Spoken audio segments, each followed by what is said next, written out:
Hello and welcome to Still Got Legs, a Doctor Who Rewatch podcast brought to you by Another Happy Studios. John Hurt did it for peace and sanity, and Clara's having a calamity. This is the name of the Doctor.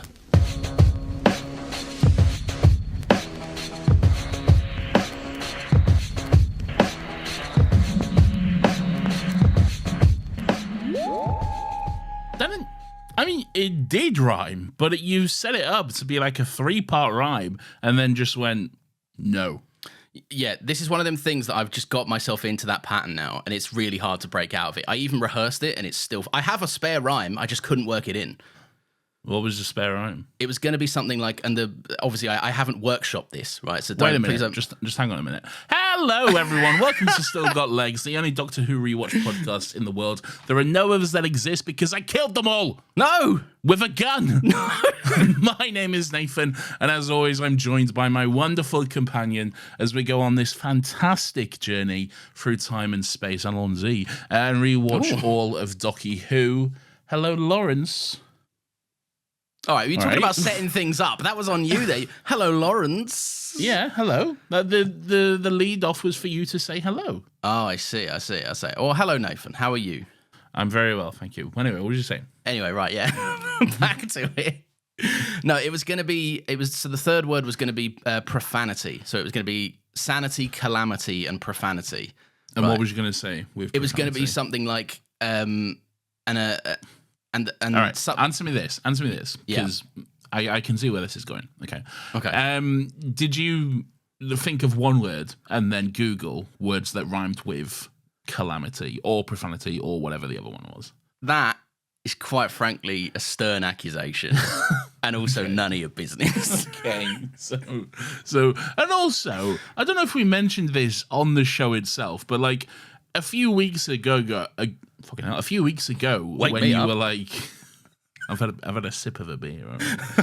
It's actually my second beer of the day. So, a few weeks ago, when you let everyone down and didn't do the rap battles, and then brought back the rhyming thing, you did it as like, nah, I like the rhyming, I'm gonna do the rhyming, but you seem to have forgot that the reason you changed it was because you fucking hated the rhyming and you forced yourself into a corner, okay?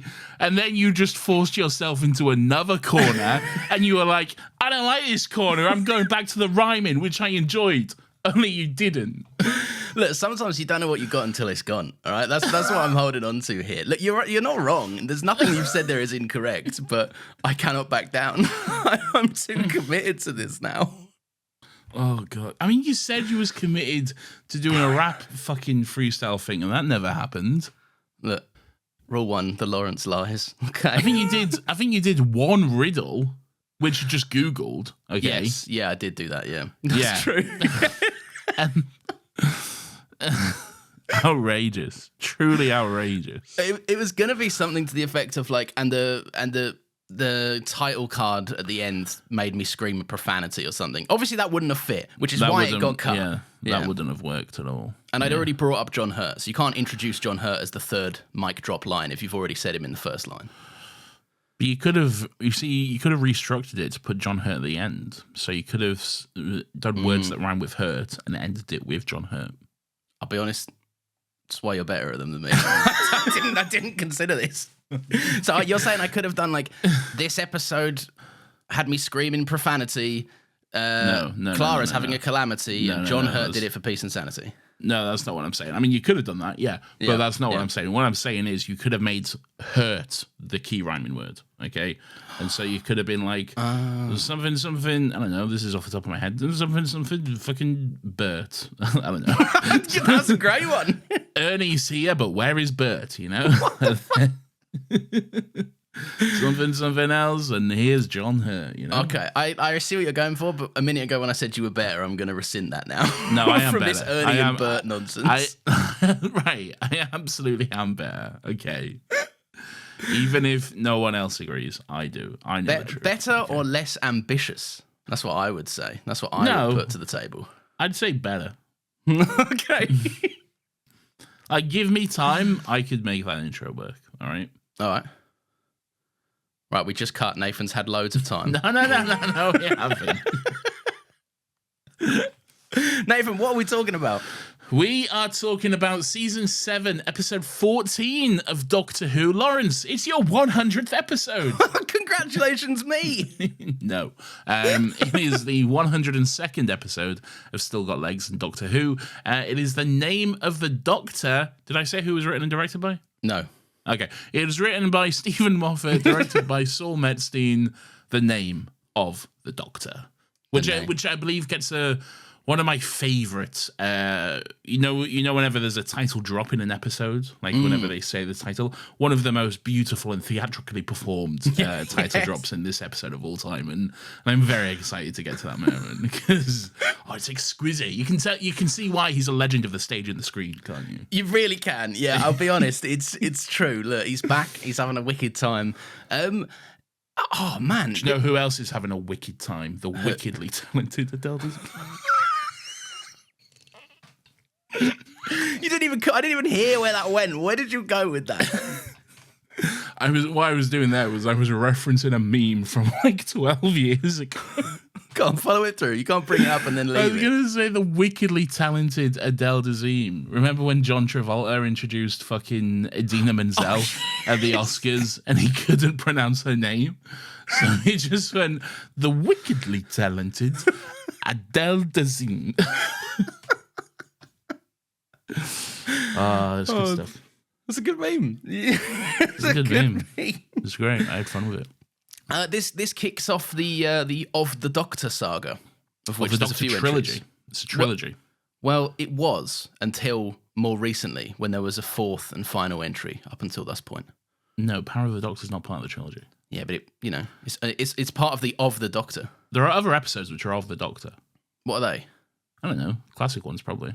Wait, do you count Night of the Doctor? Because then it's not a trilogy. Well, there you go. See? But Night of the Doctor is a bonus minisode, and Lawrence will get there. Right? Okay. Oh, yes, we will. But Merry Christmas. Oh yeah, I guess, but before Christmas. No, this is a trilogy. This is part one of a trilogy. Yes. Yeah. Yes. I've been nosing on the Discord. Full disclosure, right? We said we were recording this episode. We told Discord we were recording this episode a couple of days ago. Don't reveal these. No, I'm revealing it. It's true. And we locked the post. And since then, we then delayed the recording a little bit. And I've had plenty of time to look over some people's thoughts.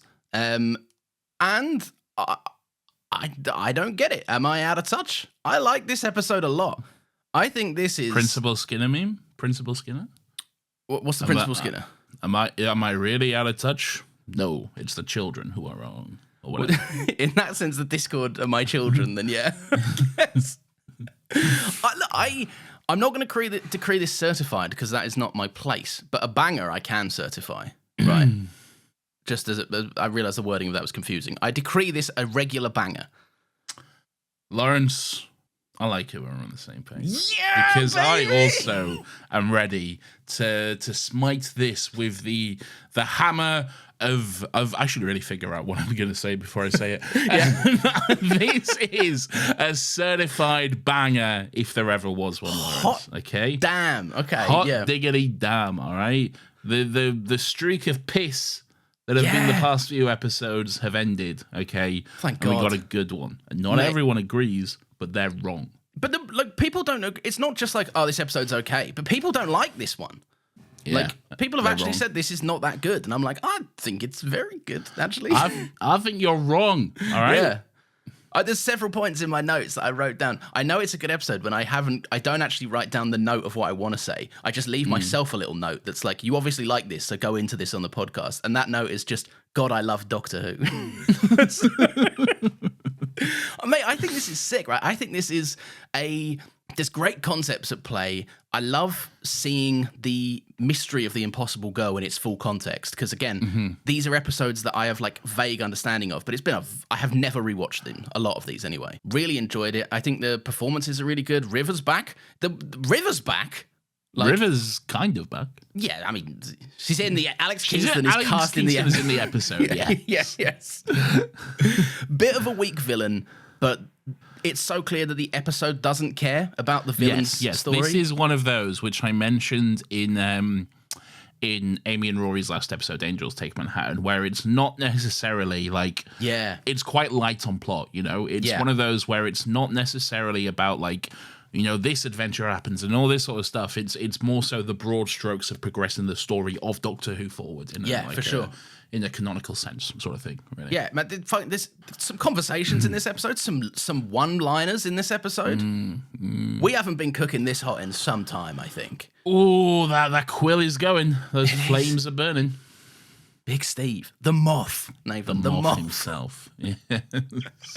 All right, where do we open? Because this is a fucking exciting opening, if I do say so. I'll tell you where we open. Your mum's house. No, come on.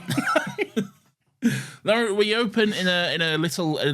It seems like some sort of repair shop, like a little mechanics workshop or something. There's two blokes. Mickey's there. There's a Christmas song playing in the background. No, none of that is happening. Fucking Wizard or Slade or whatever the fuck that song is not playing. All right.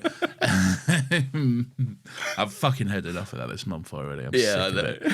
I keep thinking, is Russell here? What's going on? Is it TARDIS about to fly around the corner? Am I about to be whisked on some vaguely Christmas-related adventure, but not really? Where it's absolutely not related to Christmas, but every now and again someone in a Santa costume will show up and then be revealed to be a robot or something. There'll be a guy doing his like shopping on the street, and he'll have like 2 carrier bags, and he'll be wearing a pair of jeans, a tracksuit jacket, and then a Santa Claus hat to indicate that it is in fact Christmas. They shot this on the real streets in fucking May, and they went around being like, "Can we give you £100? Can you wear this Christmas hat, please?" That's good stuff. Anyway, no, it's not Christmas. It is whatever fucking day it is. I don't know. Anyway, they're in a mechanics workshop or something like that, and then we hear some kind of alarm going off, and then one of these blokes is like, "Bloody hell, what's going on here? What's all this nonsense?" Not the Sabrina Carpenter song. And the other guy says, "Oh, it's the repair shop or whatever. What kind of idiot would try to steal What kind of idiot would try to steal a faulty TARDIS?" And then we get one of the greatest pullbacks ever. One of the greatest fucking zoom out camera pulls back to reveal the city or the Citadel on Gallifrey itself. Been a while since we've seen the big dome, hasn't it? Been a long time. Looks good, man. Looks good. Does look good. It looks very good. Is this season 4 since we've seen the Citadel? Maybe. Yeah. Probably End of time, probably. Yeah, right? Because there will have been something about the War Council or some shit, right? We definitely saw it in End of Time, because you thought there was all those shields there, but they were Dalek spaceships. I mean, look, it's not my fault they didn't know how to frame stuff up properly, okay? No, it's definitely your fault. I think everyone else knew they were... They unintentionally did a forced perspective shot of me. No, everyone else knew what was going on. I like that they reveal it's a very long time ago. It's like, you don't want to put a pin on that. Like, don't try and nail that down to a year. Thousands of years ago. Yeah. Yes. Yes. The Time Lords. But we see the Doctor. We see the first Doctor himself going to steal a TARDIS, and we see what is the default look of the TARDIS, I guess. Yeah, it's a big... Just a little fucking tube or whatever. Yeah, a little cylinder or some shit. Yeah, just a little silver cylinder. Anyway, he's going into the TARDIS, and then it's like archival footage and chopped up or whatever. But then we see Clara, and she's like, "Doctor, you're about to make a mistake or whatever." Yeah. And then we get a whole montage of all this shit. So we get the Clara in the weird fire vortex thing. It's like, I'm the impossible girl, all of this stuff, right? She's saving doctors. I'll tell you what. Right, just before we get into the meat of what this is kind of doing, I fucking love that they slotted her into all this old footage and they just had the full faith to be like, yeah, it looks a bit janky, but like, fuck you, this is cool. It is cool. Yeah. Like, fucking...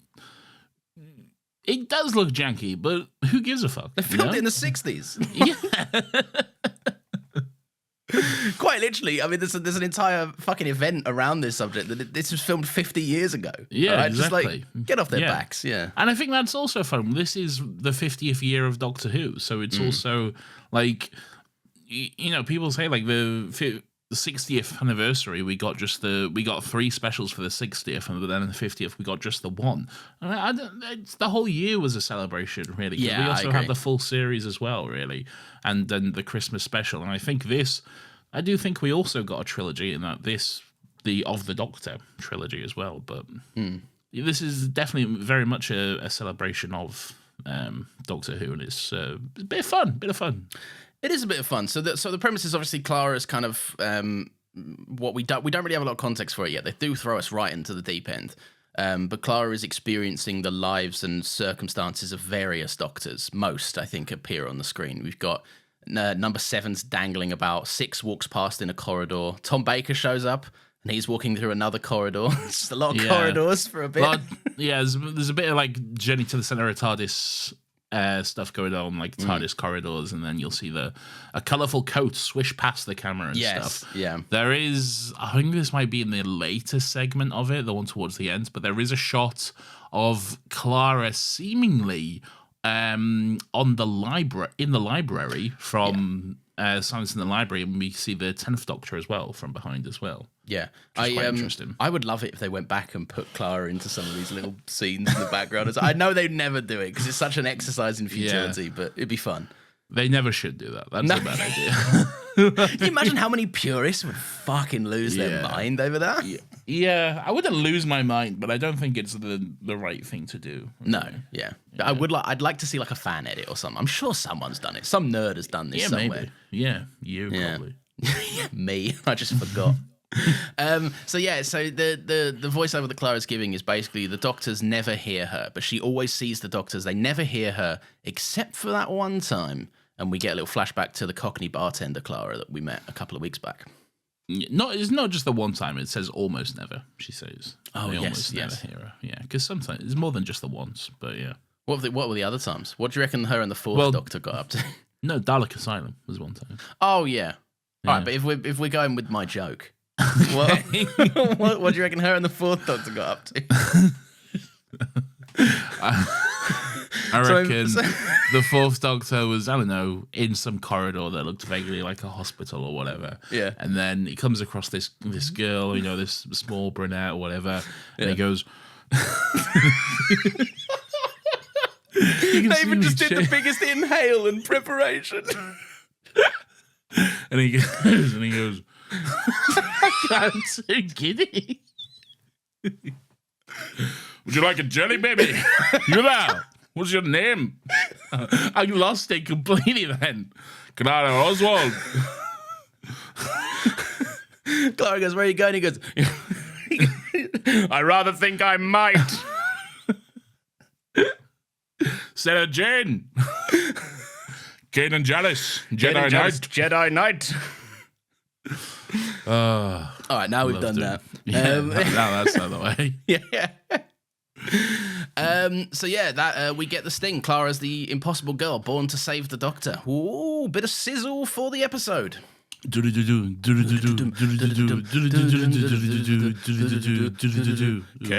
Jarrus. Jedi Knight. Yeah, she's the impossible girl. She was born to save the Doctor. There we go. Yeah. The name of the Doctor. The name of the Doctor, indeed. London. 1893. 1893, a whole 100 years before a certain handsome little boy was born. Very, very good there. I like that. That's very nice. So there's my birthday this week. I know. God, we've got to this part of the year where you don't shut up about your birthday for a whole week. What? Oh, excuse me for making a fuss. All right, I'll blow up my my singular candle in my little cupcake, and I'll take off my party hat in sadness as no one attended. Just go to bed and cry. They should post a meme about you. They're like, this is little Nathan on his birthday, and none of his friends showed up to his party. Those memes that go around. Yeah, I'll be sad. They are sad. Anyway, there's a prisoner. Speaking of sad, he's mouthing off about the Whisper Man. Ooh. Yeah, he's doing right. Stephen Moffat, he loves a fucking rhyme, doesn't he? He really fucking does. Yeah, I'll be honest. That's the part of the episode I kind of go like, yeah, all right. Lot of rhymes in this episode. Lot of rhymes. I don't know. I think he likes them. I think he thinks they add like a sense of creepiness to them, which I guess they kind of do. But I don't know. Not my favorite aspect of the episode. They gotta make sense. Like they work with like the dolls and that kind of creepy stuff because it fits into like the childhood nature of it. Like it fits into that kind of whimsical childhood. Like we rhyme because it's fun. Oh my god, my intros are rhymes. Oh no. Yeah, there you go. Oh no! Bloody those in glass houses. All right. Oh, all right. Me and the Moth are going out for a beer. We're going to write the new season. Everything is going to be rhyme. Half of that sounds good to me. I don't know about the other half. But. Yeah, it's the part with the beers. Me and Steve have got to be straight-minded. No, that is not it. So there's a veiled figure, Nathan. Who is this vaguely veiled figure? Have we ever met her before? Ooh. Yes, we have. It's one of 3 sexy ladies in this episode. What a team up, yeah. What a treat we've been given this week. The barking trio, okay? I was going to say burn on Jenny, but then I realised just as much of a burn that I knew you were excluding Jenny of the 3. Jenny's a lovely, pretty lady, but... She's not like... Yeah, this is throughout our podcast canon, we've been interested in River, Clara, and obviously sexy lizard ladies. Yeah. But you're not allowed to be interested in Clara because there's an air of seediness. Why is there? Why? I don't know. I don't know what it is, but it just feels pervy coming from you. But not with River. Like it feels gross and pervy coming from you. I don't like it. I think you're just jealous. I think Clara's you're the one you're most interested in, and you're jealous. Lawrence, let's move on. Okay. Anyway, yeah, Madame Vastra's here. She's come to see this guy who's rhyming or whatever.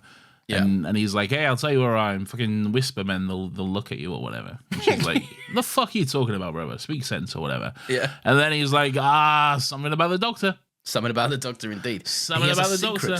Nathan, he's got a secret. He's got a secret. And he'll take it to the grave, and it is discovered. Ooh. Yeah, and then... whatever. And then Vastra's talking to Jenny, explaining the situation. They're like, well, then let's set up a conference call. All right? I fucking like this. I think this is so sick, this conference call. I think the conference call is very fun. What I want to just get to before that is what Strax is doing in his time off. Okay. How are you going to tell me this is a bad episode when it's got this in it? Like, get out of here. Strax has made his way to Glasgow somehow, and he's involved in some sort of fight club, I guess. Yeah. Like guys where dudes just get together and beat the shit out of each other. What this whole vibe is what Nathan and I do when we frequent a town called Valentine in Red Dead Redemption 2. We walk in with our shirts off and we just start a brawl in a bar. It's great. I love it. I just love the idea of Strax just on his off time, just going somewhere for a scrap. It's just, it's very fun. It's very funny. And then they get interrupted by a little urgent boy. Yes. Who's Scottish, actually. And he's like, is it like, there's a telegram, sir? There's a telegram, sir. It's Christmas Day. Thank you. You looking at me. We've got to your second iconic impression of the episode. Thank you. I tell you what. They know what they were doing, right? The man he is fighting, right? I think we found out his name is Archie, right? The guy, the bald guy that Strax is having a beef with, right? Is it Archie? Yeah, it's Archie. So because it looks like they're just having a fight, and then he's like, actually, Archie, I need you to render me unconscious or something. He says, yeah. And that's a good bit of fun. I fucking love that, like when it pulls out and they're standing next to each other. This is a bald, stocky Scottish man, and he's fighting a Sontaran, and they're pretty much the same build. I really like that joke. What's the joke? The joke, they look the same. It's got I don't know, just obviously Strax is a little bit different because he's a Sontaran, but I just love the nature of like, this is just 2 stocky bald guys having a fucking scrap. I'll be honest, I didn't get that joke at all. Maybe it's not even a joke. I just thought it was one like a little funny visual, and I was just like, that's funny. I do enjoy that. I think it's just a beefy guy, you know? Just but that's what's Sontarans if not small, stocky, beefy guys? I mean, I guess. With odd heads. Yeah, I guess. But yeah, he just hands him the shovel and is like, you better use this. Might take a while, he says, before he just gets knocked out, which is good fun. I like that a lot. I do too. Right, this cool telegram call, right? Another fantastic concept that I think is pretty sick. So it's all, we find out this kind of throughout the scene, but it's supposed to be this kind of ethereal, dreamlike plane of existence that transcends the laws of space and time, and that anyone that like has this I guess, candle or like the fumes that this candle gives off. Right, and this I don't know, it's like a Zoom call, isn't it? Basically, they can just join from anywhere. It's a Zoom. It's basically a Zoom call in the dream, in some sort of dream world, basically. Like that. You have to scratch the room code onto the wax of the candle or something, and then you. But can join the Strax right didn't one. have a candle. That's true. Yeah, he just went unconscious, didn't he? So I don't think it's necessarily the candle specifically which brings him about. I think it's just some sort of connection which links them or something. It'd be the envelope juice, wouldn't it? I don't think it's even that, really. No, it is for Clara, because Clara swerves it off. No. But that's what gets Clara into. That's what knocks Clara out. I don't think it's what connects her to the call. Oh, I see. Okay. Yes. So she just needs to be unconscious, and then they can find a way to link them all up or some shit after the fact. Yeah. It doesn't matter. You know? No, it doesn't. To be fair, it really doesn't matter. But yeah, they're in the dream world. They're having tea. It's from memories and stuff.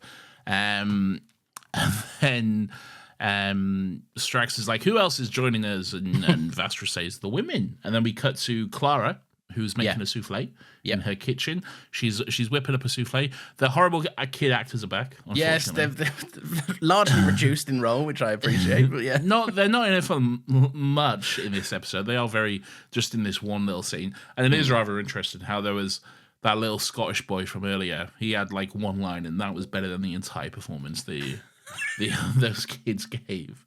This poor little boy. We need to move away. I mean, he's a grown man now, but whatever. Anyway. I feel bad for bullying him. So Clara gets a little envelope, and she takes it upstairs. It says like open when alone or something. It says on it. So she takes it upstairs to her room, not her room, some kid's room. Her room, I think. Is it her room? Okay, so the kids go to her house then. No. This is the Maitland's house, but she just has a room in the Maitland's house. Oh yes, she lives in there, doesn't she? Yeah, she's a living nanny. Yeah, that's right. So she goes up to her room. She opens it. And essentially we get a little voiceover from Vastra saying like, this is what this does basically, but I also know that you're not going to fucking go for this. So we've laced the envelope or something you just touched with something that's going to make you pass out. Seems incredibly fucking pointless to just include the candle then, doesn't it? Really? It does a little bit, because like, what the fuck is the point? If you're just lacing the letter with this fucking go to sleep juice, then why include the candle? That's just, you've just made that entirely redundant, you know? I mean, yeah, it's true. I guess it's the illusion of choice, isn't it? But then it's like if you make the wrong choice, we're still just going to kidnap you anyway. So, well, but either way, though, she's fallen asleep because of the letter. Yeah, even if she lit the candle, she probably wouldn't be able to even fucking light it in time. She would have time. She was knocked out instantly. You know, it was lucky she even made it that far in the letter before she fucking kicked it. Yeah, true. She wakes up and she's like, I didn't finish reading the letter. What the fuck's going on here? Yeah. But anyway, she gets knocked out. She then appears in the conference call. And I think the chairs that they use are the same chairs that the Time Lords use in the Gallifreyan Council. When the straight back kind of armchair. The straight back, the end of time chairs that they use in that council room. I think they're the same ones. Right? I can't remember them from memory, but I know that you're probably right because they were just reusing everything and anything. Yeah, I mean it's fine, makes sense. You know? Yeah, I think they had a bit of a paint job, but the same probably. Anyway, and then they're like, oh, who else is joining us? And then River shows up, and she's got a bucket of champagne, as she often is. What a classy lady! Oh mate, I love her. Look, she goes. Vastra makes a big thing about the tea. This tea is drawn from one of my favourite memories of tea, or something. Yeah. Everyone's excited to pour themselves a glass. River takes her glass. It becomes champagne. The line, "How did you do that?" Disgracefully. Oh, she's back. I love her. She's back. It's a lot of fun. There's a moment where like there's obviously the bit of standard awkwardness between Clara and River where Vastra's like, oh, this is the Doctor's current companion. Oh, you know, his time traveling assistant or whatever. Yeah. And it's all just that there's a little bit of awkwardness in the air. There's just an awkward silence as they kind of size each other up. Yeah. And then Strax just looks at Vastra and goes, have you gone a darker green? I will say something that I liked here, right? And I kind of had to compare it back to School Reunion, right? Because there's a similar ilk of a bad episode. Yeah, right. But listen, because I'm actually doing your point justice here, right? Okay. The worst thing about School Reunion was how they treated Rose and Sarah Jane, being like, "Well, I fancy him more, and I'm younger and sexier than you are."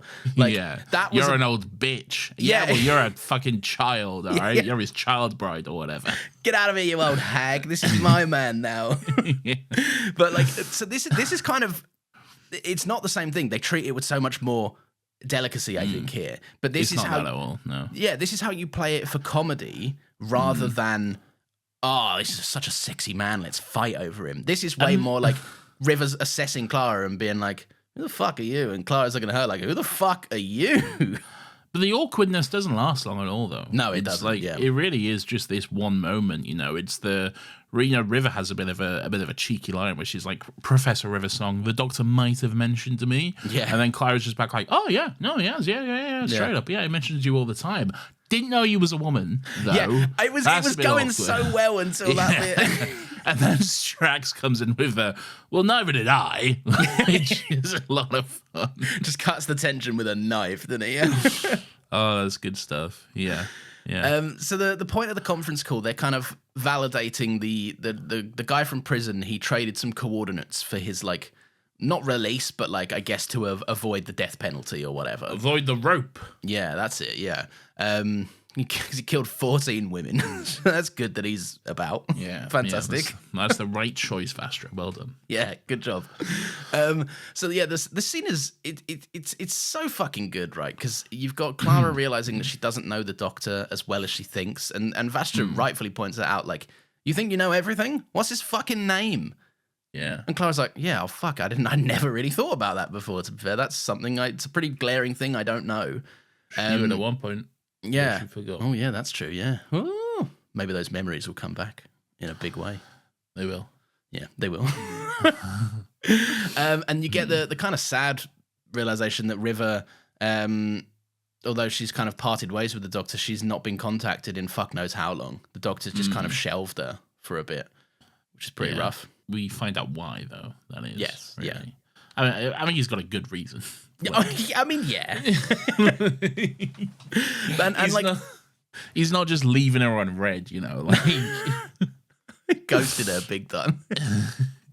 But you've got all of that kind of playing out, and it's this sense of like they're discussing information, they're discussing Trenzalore, and all throughout this, you've got Jenny feeling this, like, just every now and again it cuts back to Jenny, who kind of notices there's a tonal shift in the room for her, and she notices something's off, something's not good here. Genuinely chilling stuff. Like, the stuff with Jenny is like, because you see like little shots as well of the actual house that they're in, like the Victorian house, and the footsteps walking into the house, and the door handle moving and stuff, and it's all quite creepy as Jenny slowly like realizes something is amiss, there's something not quite right, and then like, the conversation escalates, and like River realizes, oh, something is really not fucking right with this. Like something, no, he's not talking about this. You've misunderstood and everything like that. And it all kind of escalates. And at that point, Jenny, in a genuinely like really chilling scene, just like apologizing for being murdered. Basically, she's been stabbed while they're in this dream state, and the way she says, "I think I'm dead," is it's haunting. Really, it is fucking haunting. It's executed so well that you're getting like, this is, I think, a great way to do exposition, because you're getting these seeds. You get River saying stuff like, guys, you fucking misunderstood. And we find out what that misunderstanding is a bit later on. But we're, as an audience, we're not focused on the little seeds we've been given, because we're like, something's fucked with Jenny. So it almost, all this bickering kind of becomes background noise as we're trying to work out what's going on. And then fucking harrowing. Like when you get Jenny's performance of like when she does cut through the arguing and reveal that I think I've been murdered, and she's like tearfully apologizing. It's really hard to watch in places. She says so sorry 3 times back to back. She says, sorry, Mom, so sorry, so sorry, so sorry. I think I've been murdered. And it's so well performed as well. Like, really shout out to whoever that actress is. I don't know her name, but she's great. She's really good. She is really, really fucking good in this scene. And yeah, then it kind of all shit hits the Speechless fan. boy. It's a crazy. I love that. I always like that as well. That Strax is always there to just fucking quickly bring you out of a tense moment as well. Well, it's still tense. I think even with that, it's still tense. No, but it does transition nice. Strax is so good at like moving a scene on from something, especially on this episode as well, which I think really doesn't waste a second of its runtime at all. No, I don't think it does either. River then like realizes what the fuck's going on and like tells everyone to wake up and stuff. So she slaps Vastra, she pours some champagne over Strax and stuff. So they all wake up wherever they are. Yeah. And then we see obviously then Vastra, because she was with Jenny. She's then surrounded by they're the Whispermen. Do we know they're the Whispermen at this point? Yeah, I think we do. The bloke called them the Whispermen, so I guess. Yeah. And then when they're whispering, so like logically you'd be like, it's probably the Whispermen, really. One would assume they might be the Whispermen, yeah. So creatively named, the Whispermen. So anyway, they all wake up. And then the Whispermen somehow like make their way through the conference call as well, to where Clara and River still are. And then River has to wake Clara up. No. Clara hears the doctor, doesn't she? Yes. Yeah. Yeah. She hears the doctor, and then she like wakes up as the doctor's poking about in the house. Or whatever. Yeah, wondering what the fuck's going on. Yeah. But we get the last thing of like the doctor needs to go to Trenzalore. I can't remember exactly how. I think the Whispermen say it in one of their rhymes or some shit. It's the Great Intelligence. The Great Intelligence appears, doesn't it? Richard E. Grant, yeah, of course. Yeah, and it goes, you must tell the doctor his friends are lost forevermore unless he goes to Trenzalore, he says. You better tell yourself to stop them cheesy rhymes, you bitch. That's what I would have said if I was Riversol. You can talk, all right? No, but it's cool when I do it. Cool. It's not. No, it's not. All right, well, I'm not trying to rewrite history and undo all the good things the Doctor's done. Maybe that's something you think that is a good thing, but... It's bad and it's not good, all right? Yours are bad, all right? Anyway, this is a bit of fun. I like this. The Doctor's walking around the Mayland house with, like, blindfold on. Yeah. And he's like, where are you kids? I'm getting warm. I'm pretty sure I'm getting warm. And then Clara finds him, like, what the fuck are you doing, man?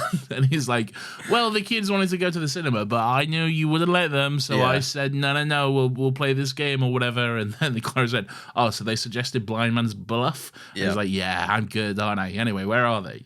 She just goes, the cinema. She takes off his blindfold. It's a great, like, bit of respite from, we've just seen Jenny get murdered. Like, I mean, it's not respite for long because we are then hit with a very emotional scene after this. But yeah it is a momentary respite. Yeah, that's something that sense of whiplash is something that I think the episode does really well. Right, so often, I know that a lot of people have a thing about how like Doctor Who will go from a big thing and then like maybe people aren't a fan of this kind of later stage iteration of Matt Smith's Doctor kind of undercutting it with a bit of cheesiness or a bit of a joke or something like that. Which he's done since the beginning. So. Yeah, I agree. Yeah, and but I do really like in this that you get that it's a fun, charming moment, and then the scene ends with the Doctor looking at Clara and being like, "Everything all right?" And then we're straight back into just the really heavy, dense source kind of, or not source material, the heavy, dense nature of the episode, which I quite enjoy.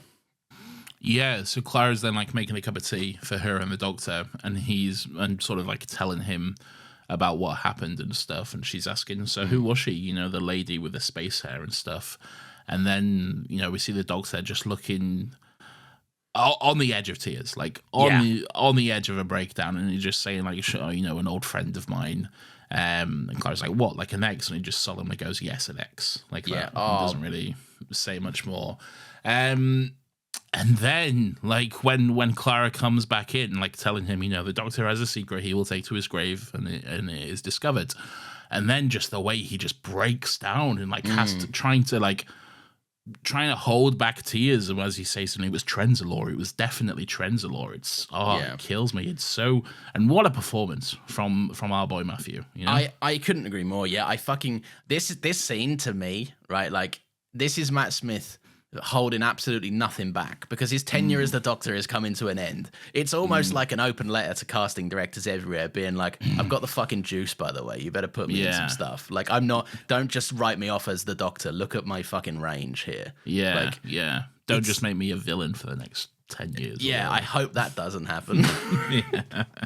I think he's coming out of that funk a little. I know Damon is a villain, but the role of Damon should propel him into some other stuff, I think. I hope so. He deserves to do some good That man really does have range, doesn't he? It's a shame he's kind of been put in it, which is crazy. He got put in a villainous box after his turn as the Doctor. Yeah. He's good at it, though. Yeah, he's very, very good. He's good at both. He's good at everything. He's just what they say is a good actor. So he is. He is a good actor all around. Yeah. Yeah. Anyway, like the Doctor, like he kind of like snaps himself out of it and just kind of just rushes off in that classic Doctor, not addressing the issue fashion, just running away and stuff. Yeah. He heads off to the TARDIS. And then, Clara comes in and we see him like sort of underneath the console room, just having a little bit of a sulk and a think to himself. And then that's where he kind of just, they have quite a nice moment where he does open up a bit and he tells her that, he's heard Trenzalore before, Dorian mentioned it, and it's where I never wanted to go. I never wanted to find out exactly what it is and stuff. And then that's where we get the reveal that because they misinterpreted this Whisper Cunt's lines, it's not. He said the Doctor has a secret he will take to his grave, and then it's revealed. He wasn't talking about my grave. He wasn't talking. Fuck's sake, he wasn't talking about the. Don't laugh at me.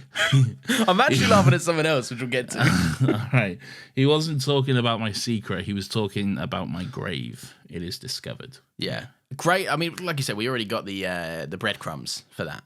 Yeah. And I always like the way that they can pull something this obvious, but make it and then put me in the same category as the humans that the Doctor looks down on for a little bit. Like, oh, you never listen, do you? Like, and I'm like, oh, he's right, because I also didn't pick up on that until the episode told me. Like, I don't know if I did, because I obviously know it now, but I don't know if I'm like, oh yeah, now it seems obvious because I know the answer. Yeah, that's always the case. I don't think many people would have got that, because that's not how people talk. Yeah, it's true. Yeah. Anyway, sorry, I was laughing at the fact that you changed the Whispermen to the Whisper Cunts. Okay. That's what made me giggle. Right, no, just quickly on this scene, right, before we move on from it. The venom in his voice. The venom in his voice. Venom. Gonna do a big venom. Little Eminem joke for us. Yeah. But I think there's such a this disdain in his voice when he's confronting his own death and having to talk about it. Like, yeah, because I know this means in the larger sense, like this is where the Doctor dies, not this version of the Doctor dies, I guess. But like, it's still. Yeah, this is the thing. Yeah. Yes. The show, we know that's not the case, but the show kind of knows it and doesn't at the same time. I think it knows it. Oh, I don't know. It knows it, but it doesn't want him to know it. Oh, maybe it doesn't know it. Okay. All right. Interesting. Okay. Look. Yeah. Either way, right, I just think that to pull a maneuver like this and to almost give him almost a 10-like trait at just kind of violently refusing his own acknowledgement of his own death. It's interesting to pull this in the last couple of episodes that we have with him as the Doctor. I just think that's very different. interesting. I think it's different than that. I don't think it's him refusing to acknowledge his death. I think it's more just like it's more I don't know. It's more like the dangerous aspect of it, really. Okay, all right, interesting. Yeah, I don't necessarily think this is 10th Doctor vanity coming through here, really. Maybe vanity is the wrong word for it. Maybe the 10th Doctor comparison was a little bit underbaked. I mean, like, in the sense of this lack of acknowledgement. Like, if I don't talk about it, it's not happening, kind of fingers in ears thing. There is a bit of that coming through. Yeah. Anyway, he uses the telepathic circuit in the TARDIS to link it up to Clara so they can get the coordinates to Trenzalore. Look, TARDIS doesn't have fun with this at all. TARDIS is like, fuck no, like, I'm not having this. Absolutely, you're not allowed to go there. That's fucking forbidden, all right? But then the Doctor's like, shut up, you bitch. Take me there now. Yeah, verbatim, I think that's in the script. Yeah. So it's all a bit haywire, the TARDIS is hurling and stuff, and then like eventually they I was going to say land, but that's not really the word. They come to a stop. Yes, yeah. They come to a stop above the planet of Trenzalore. Yeah. And then it just basically turns off the gravity and then just fucking lets the TARDIS just drop towards the planet, basically. Yeah. Which I quite like. It's just something new and different. You feel a sense of, if the TARDIS doesn't want to land there, as an audience member, you feel that sense of, this place must be fucked. Like, this place must be dangerous. And to be honest, I think for what, again, is a quarry and a warehouse for the rest of the episode, pretty much, like, they do a very good job with dressing this quarry and keeping it low budget, but still building this sense of, like, this is a horrible, fucked place to be. And it really feels wrong that we're here. Yeah, 100%. So they land on Trenzalore, and then there's a crack in the TARDIS window. And the Doctor comes out and examines it and stuff like that. It doesn't. I don't know. It's a bit. I don't like seeing a crack in the TARDIS. It's like, stop it. Yeah, like, she's supposed to be indestructible. I don't like seeing her in distress at all. But also I do, because it looks cool. But it looks cool. Yeah, it does look sick. Like I said this before. Anytime the TARDIS is something a little bit different from the normal, like in Journey at the Center of the TARDIS when it had been tipped over, I was like, that's not what the TARDIS is. Stop it to the TARDIS. Leave the TARDIS alone. What if they painted it red?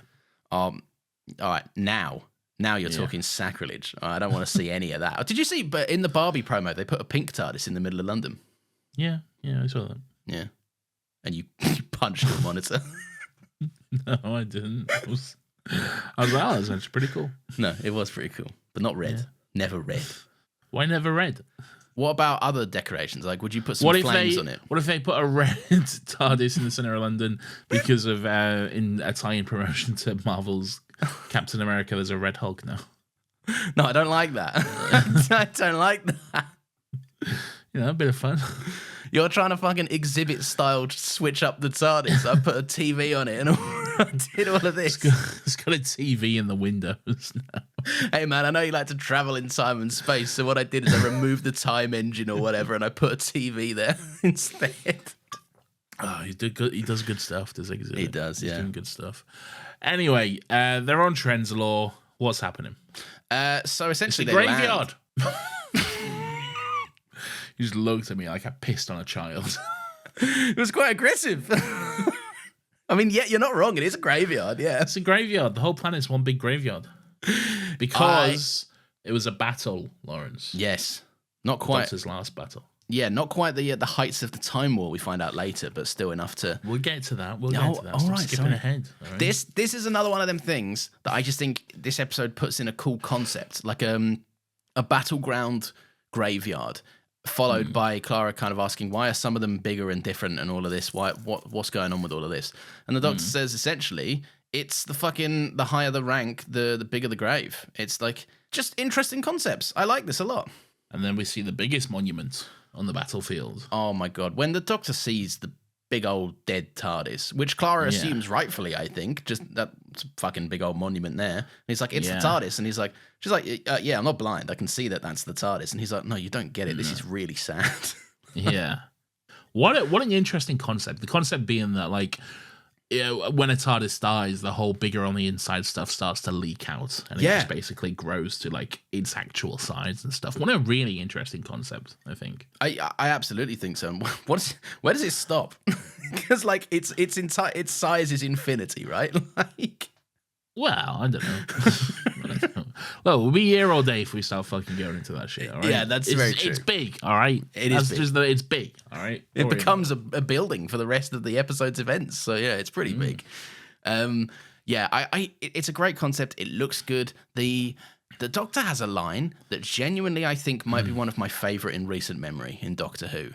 Yeah, and it just because it's so when you look into it beyond its kind of surface level, it's such a fucking deep line.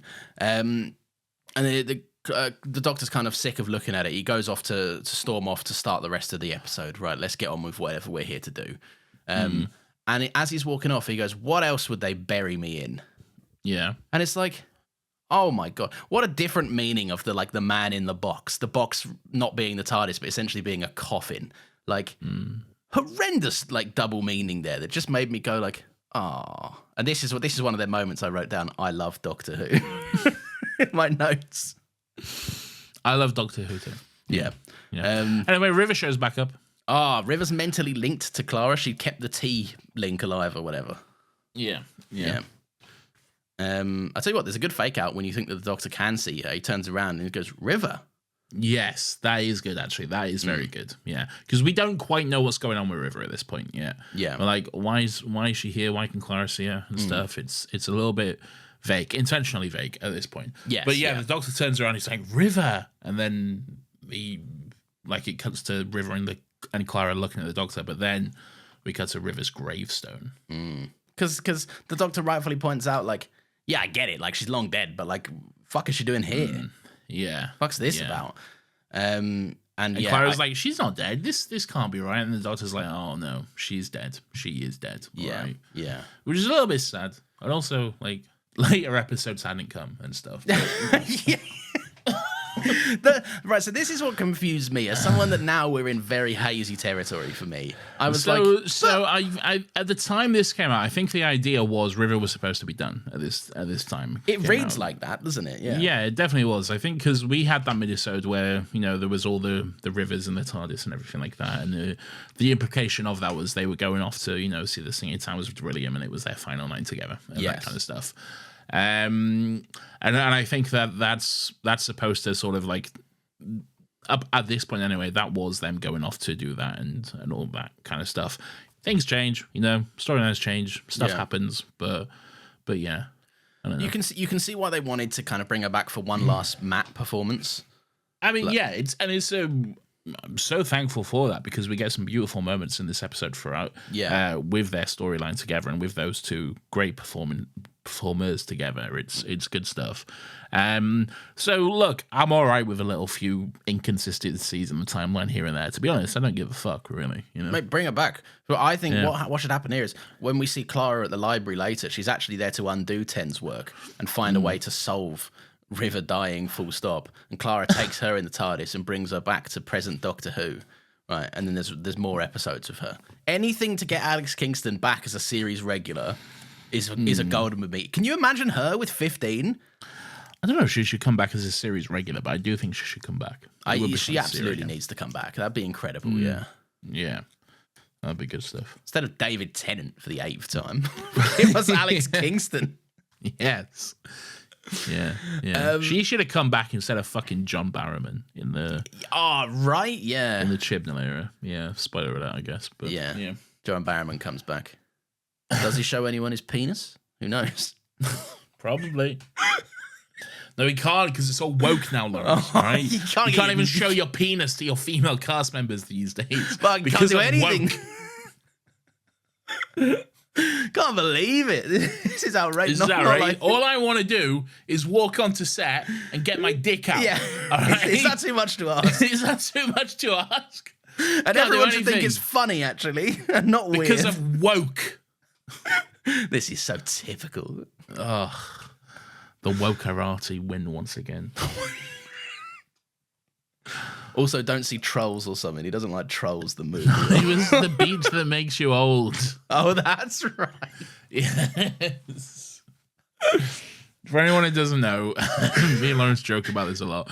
John Barrowman once went to see The Beach That Makes You... Is that even the name of the movie? No, it's just called Old. Oh, it's just called Old, but it's about a beach that makes you old or whatever. Yeah. The M. Night Shyamalan movie. He went to see that at the cinema, and then afterwards, he posted a video on his Twitter complaining about how bad it was and how he demands a refund because it was so bad and everything like that. I'm like, fuck, that's on you, all right? Yeah, you went to see a movie. You don't get a refund just because the movie was bad. All right, that's the fucking roll of the dice that you take, you dickhead. All right, absolute Karen behavior. Also, the thing that look, I'm a frequenter of the local theatre, right? Like I know that the movie. Yeah, no, but me, no, I'm cutting that. Nathan just doxed my local cinema. Well, you did it again. I'm beeping that too. But yeah, look, I know the prices are steep, but multi-millionaire John Barrowman doesn't need his $8 fucking ticket or whatever back, does he? What a fuck. Also, in that video, he's so condescending and annoying. His tone is so like up his own arse. It's really fucking irritating to watch. What a prick. I'm glad he's dead. Yeah. He was like, if I can't have a refund, I'm going to get my dick out. He said. Oh, I suppose that's bad too. You got a problem with that, have you? Oh, I can't even get my dick out in this cinema anymore. In exchange because for a refund. Woke. Oh, anyway. I thought a lot of that would get cut, but apparently not. Right. So, there's weird little freaks. The Whisper cunts are back. The Whisper Men, Lawrence. Oh, sorry, my mistake. Yes. I like this because River starts drip feeding the right questions to Clara, and I think that's really cool. Yeah, she's like, oh, that grave, it's probably a false grave. And the Clara's like, oh, yeah, that grave is probably a false grave, isn't it? And stuff. These are my ideas. Of fun. Yeah. I like it when the Doctor and Clara go to, like, get a closer look at the grave, and then, like, I think he's sonicking it or whatever, and she's like, oh, yeah, you're right, they never bury my wife out here. And Clara goes, you're what? Yeah. As they just then fall into the tomb. That's good stuff. It's such a good little fucking performance. Yeah, that's a good little cutaway. It's a great gag, just the way it just violently cuts away from them. Two, Vastra and Strax, who are alive, and they're inside the tomb, the TARDIS tomb. They're like at the top of it, the window bit. I didn't know this. So this is it's the windows, isn't it? It's the windows of the TARDIS. Yeah. No, but I don't know why I didn't know this, because again, very hazy memories of watching this in lead up to watching Day of the Doctor, right? Yeah. From years and years ago, 10 to be precise. But probably. Yeah. It's the window, and I was like, that's cool. I like that. That's very good. 11 years ago. Oh yeah. Yeah. Well, we might have recorded this a year ago. They don't know. We didn't. Oh, no, I told them earlier we didn't. Yeah. Fuck. All right, fine. But yeah, so they're alive. Jenny's still dead. And Strax starts mouthing off to surrender the planet's women or something, as he typically does. Yeah, so this planet is under occupation by the Centauran Empire. Surrender your women and whatever else he says, which is weird but funny. Yeah, it's one of them things where you just like, Strax. Yeah. Okay, good on you, Strax. You have fun, you know. Strax, Vastra's pretty upset. Jenny's dead, and Strax is like, I've got a button actually. No, she's not. Yeah, but he's a nurse. He's got his little gadgets and gizmos and stuff, and he can do that.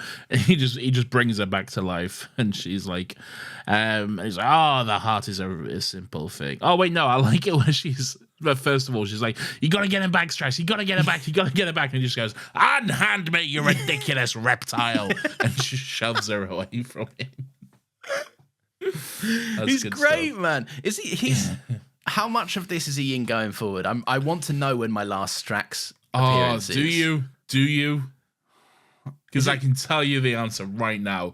And do you want to know? It wasn't today, was it? Do you want to know? Yeah. No, it's not today. Okay. But it's in like 2 weeks, and then that's it. Oh.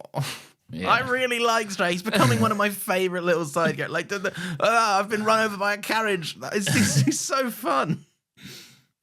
God damn. All right, fine. Yeah, it's good stuff. Yeah, what's happened? So Jenny's back to life. She had a heart restarted by Strax's button. And then the Great Intelligence arrives. Richard E. Grant is here to be a big old villain. Richard E. Grant is here. No, he's not. Yeah, he is. Oh, yeah, he is. Yeah. Anyway, basically, Richard E. Grant shows up to do a bit of theatre. He comes in saying, welcome to the final resting place of the cruel tyrant, of the slaughter of the 10 billion, of the vessel of the final darkness. Welcome to the tomb of the Doctor. Wait, right. Incredible delivery from him, right? Oh, it's so good. This thing that makes me laugh is later on, the Doctor is kind of pontificating on life and everything else, and he's getting a bit whimsical and a bit like, this is my time stream, this is all of this stuff, blah, blah, blah, right? It's being very poetic. And Richard E. Grant, right, goes, enough poetry, Doctor, tell them what it is. I'm like, you're one to fucking talk with all this stuff. Look, all right, you don't badmouth Richard E. Grant. No one needs delivering sauce like this, all right? Because fucking hell, what an absolute legend of the staging screen, you know? Yeah. What a king, if there ever was one. Yeah, I'm so glad he's getting this. It's not even like a resurgence. It's more just like his actual, like, he's being lifted up in recent years, and I think I love Richard E. Grant. I think he's one of the best actors there is. He's terrific. I think so too. Remember when he was in fucking Rise of Skywalker, wasn't he? He was in Rise of Skywalker. Yeah. And he was a First Order officer. Yeah, and he shot Hux. I remember that. Spoiler alert, but yeah. Oh yeah, he did. Yeah, for that fucking Star Wars movie, I'm sure most people that wanted to see it have seen it. Well, still, spoiler alert. All right, sorry everyone. Rogue spoilers for Star Wars: Rise of Skywalker. So yeah, they're like, well, I thought the great intelligence was dead. You were just a big old mind without any body. And he was like, that was true, but I'm still this guy. Actually, I'm still Richard E. Grant. That's a little bit later, but yeah. That was it. Yeah. More fool me for bringing it up then. Not much later, but there is a scene it's the in catacombs and stuff first, yeah, isn't it? Yeah. So the doctor explains he kind of made a backup. He's like, oh, this is what I did. I made a backup of my wife. Well, yeah, River then explains, that she died saving him in the biggest library in the universe, and then he left her there like a book on a shelf, she says, which it's not how I remember it going down. I think you're missing out some information there. Tell her the full story, would you? Yeah, I feel like you're being very specific with the context you're giving there, Do you reckon she's embellishing in the fact that she thinks he can't hear her? And he's like, maybe. She's like, I can twist this a little bit. When you retell the story of an argument you had with someone, and like if there's a detail that makes you sound awful, you're like, maybe that bit didn't happen actually. Yeah, you gotta leave that bit out. Yeah. All right, yeah. So this is we get a bit more theatre from Richard E. Grant as well. Calls him the Storm, the Beast, or the Doctor would be known by many names or something. He says. Yes. Yes, he says he will go by many other names before the end. The Storm, the Beast, the Valeyard. The Valeyard is a thing from Classico. So. I heard about this. This is like a version of the Doctor, but it's like a big old crispy boy or some shit, right? No. Who's the crispy boy? Oh, that's crispy the master. Boy's the master. Yeah, the master was a crispy boy. Yeah. No, that's the my Valeyard series is like of the paper mache Doctor and the crispy master. The Valeyard, I don't know this for sure. This is just what I've gathered from context because I haven't seen it. But the Valeyard is like a future version of the Doctor who's gone like evil and mad or something. So. Oh right, okay. Yeah. What's he doing that for? I don't know. I haven't fucking seen it. Fair enough. One day we'll finally have context. Yeah. I also like Richard E. Grant saying how the Battle of Trenzalore, it was a minor skirmish by like the Doctor's blood-soaked standards. Not exactly the Time War, but then in the end it was too much for the old man. He says. I like that. I do like it. This is kind of another one of them scenarios where like the context that is left out is a little bit important. Oh yeah. Because Vastra's like, I don't think this guy for 1 second is a blood-soaked individual. And like, while yes, the Doctor has murdered a few species and slaughtered a few races over time, right? I would say that when he's like, well, you should ask the Daleks. I'm like, oh yeah, the poor Daleks. Like the poor Daleks and the reality bomb. Like, I think there's some context that's being left out here. The Sycorax. I think that's... The Sycorax is fair. The Sycorax is fair. Technically not him, though. That was more Harriet Jones MP for Fardio North, but still. Yeah. But he has no second chances sort of a man. There's no second chances, that is true. Solomon the Trader, don't know who the fuck that is. Nope, no idea. The Cybermen, the Daleks, the Doctor lives his life in darker hues day upon day, and he will have other names before we've done that bit. But yeah. We did this out of order. One could say that maybe we are time travelers also. Ooh. And through this podcast, you have entered into our stream. Sure. Anyway, Clara and the Doctor are making their way through the lower levels of the tombs. I think at this point it's just the TARDIS they're into, is it? Oh yeah, it is. And then Clara's like, hold on. Have we done this before? Yeah. This seems familiar. Like an episode of Doctor Who. This seems familiar, all right? Me and you running through the TARDIS, all right? Yeah. You said things I'm not supposed to remember. I love it. The Doctor's like, I do not have the time for this right now. You need to stop. He just basically is like, Clara, please. I do not have the fucking time for this right now.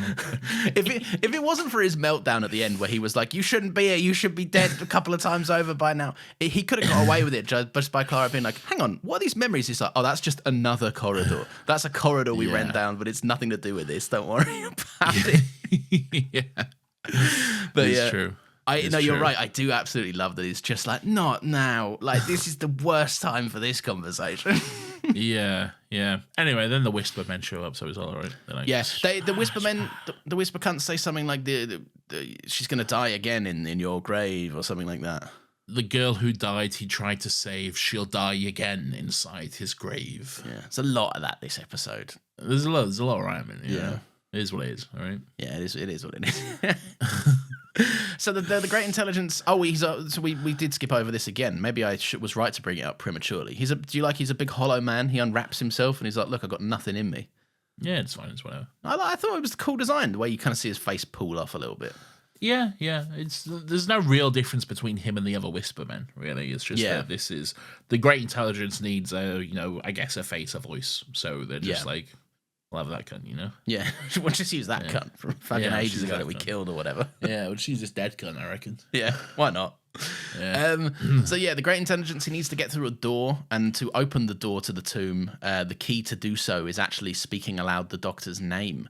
There's a bit more fruity language. He's like, a word that is lost to time and all of this stuff. The key is a word lost to time, a secret hidden in the deepest shadow and known only to you alone. The answer to a question. And then the Doctor's like, well, fucking tough shit. I'm not opening my tomb. Yeah. And then I love the way Richard E. Grant just gets right up to the Doctor, like so close to him, and just goes, "What is your name?" Yeah. Just right to his face. It's so good. What an actor. Yeah, I agree. He's proper getting in his personal space about it. And Matt, there's a moment where the Doctor is a little bit like, because he's on the proper back foot here, right? We already know this is a space he shouldn't be. Just how close Richard E. Grant gets to him, and he's like, "Don't like this. I'm not in control of this at all." Even more so because he's ordered the little whispering cunts to stop all of his mates' hearts. Yeah, stop their friends' hearts, and then. Strax goes, combat formation, they're unarmed, and Jenny goes, so are we, and Strax goes, do not divulge our military secrets. Yeah, look, this is another one of those points where I've written down, I love Doctor Who, right? This is so fun. Right, I'm gutted that Strax isn't a main player still in the show. Like, I understand he can't be in everything, obviously. He should. Yeah, but maybe he should. He should be maybe he gets an episode every other season or something. Where they touch back in with the gang. But yeah, this is just so great. There's such great comedic potential with Strax. Do not disclose our military secrets. It's hilarious. Yeah. Really fun. It's very fun. It's very fun. But yeah, the Whispermen, they stop their hearts. They're all having trouble. The Doctor's like, no, don't do this. Please, please, please. Whatever. Yeah. And Richard E. Grant's like, what is your name? Tell you what, there was a good, 10, 15 seconds where in 2013 I genuinely believed for 15 seconds or so that the Doctor's name was Please. Please. Yeah. I was like, what? We have a shared experience like this is so fun. I thought the exact same thing, right? Yeah. Fucking the way they frame it like it should be. Yeah, it's intentionally framed like that. It's very intentional. Yeah, it's poking a bit of fun at the audience and stuff before the reveal comes in. The reveal being that River said the Doctor's name. Yeah, rather than anyone else. Yeah. The first clue that she's actually kind of a little bit maybe not as invisible as she thinks or whatever the fuck. Don't worry about it. All right. Oh no. Actually, I'm wrong anyway because Clara was hooked up to the TARDIS earlier. Yeah, so that's what that is. Yeah, I'm wrong. Well, no, I'm wrong, but I corrected myself. Okay, you're wrong and an idiot. No. Right? Yeah. So yeah, it opens up and the Doctor's like, "Fine, I don't know, it weren't me." Yeah. So yeah, it was me. It was me, says River. It was me, Barry. Fuck no, it wasn't. It was me, Barry. I love the way that the Great Intelligence goes. Would you like to invite us in or something like that? Oh, yeah. Great. Yeah. He's chewing some scenery in this performance. He really is. And I love it. Yeah. But yeah. So anyway, the Doctor takes a nice moment. He straightens himself up a little bit. He kind of adjusts his posture before he walks into his tomb. Just a good little beat from Matt Smith, I thought. Yeah. I'll be honest, I've lost my place. I can pick us up. The console room is the tomb. Right, so the heart of the console room. Yeah. Yes. Which I think this scene here is also, I don't know, it's caused a bit of damage in ongoing Doctor Who discourse, really. Okay. Because, not really, but this scene is often referenced.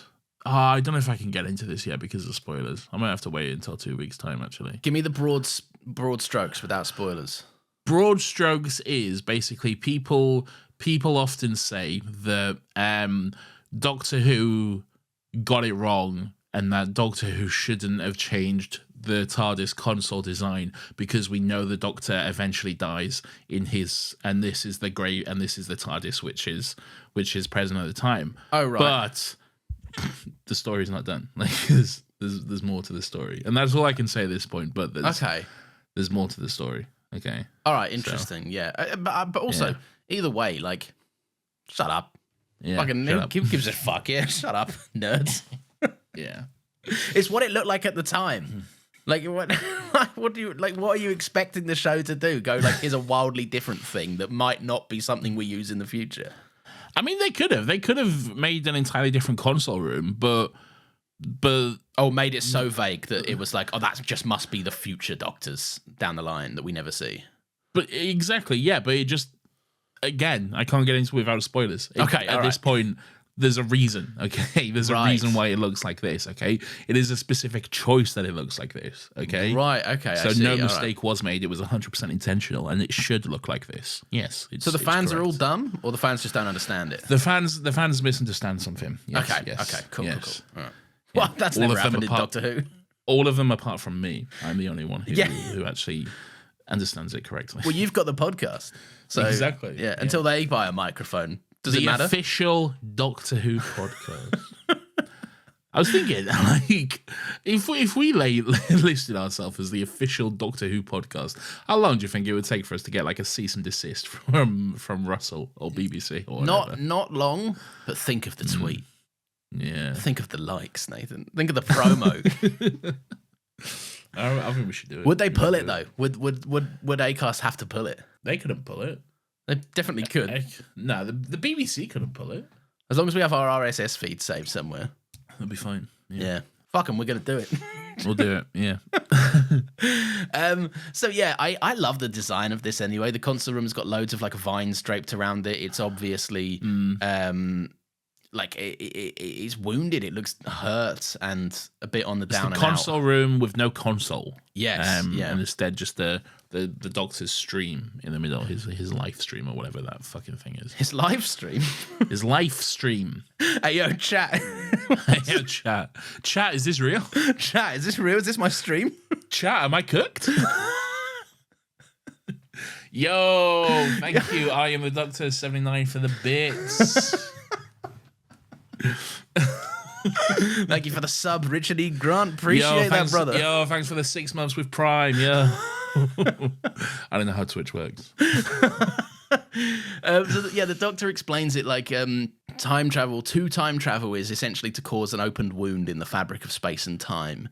And that's essentially what this represents. The Doctor calls it the scar tissue of his journey through the universe, his path through time and space from Gallifrey to Trenzalore. Ooh, lovely bit of poetry. Yes. I think that's lovely. Calling it the scar tissue of his journey, I'm like, we're cooking. It's beautiful. We'll get to it and still got thoughts, I'd imagine. But like, what do people not like about this? We'll get to it and still got thoughts. You're not wrong. We get some then voiceovers as well of various Doctors past. Fantastic. We get the first Doctor. Have you ever thought what it's like to be wanderers in the fourth dimension? Mm-hmm. The sixth Doctor saying Cyberman, they're still in the nursery compared to us. Second Doctor says there are corners of the universe that have bred the most dangerous things. Fourth Doctor says, do I have the right? Ninth Doctor says, you were fantastic, absolutely fantastic. 10th Doctor says, I'm a big cunt. Fifth Doctor says, so you see.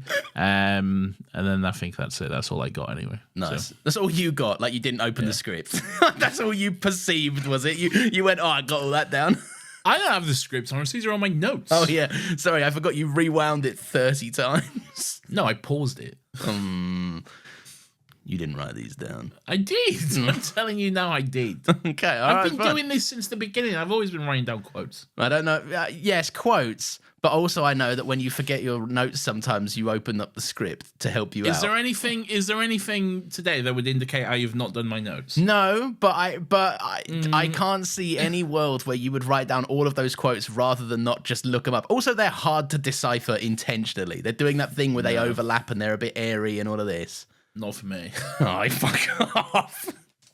Right, so the Great Intelligence, his big plan here is to essentially open the wound that is the Doctor's traveling through time and space, and essentially just jump in it and fuck some shit up. Yeah. And he's like, I'm going to die, but that's fine. I'm a generational hater. Let's do it. Yes. And I think this links in with a classic Who episode, because I think there is actually the Great Intelligence are from a classic Doctor Who episode, really. So I think that this is the result of that, basically. Oh, okay. It's like, stop thwarting me. I'm going to thwart you, actually.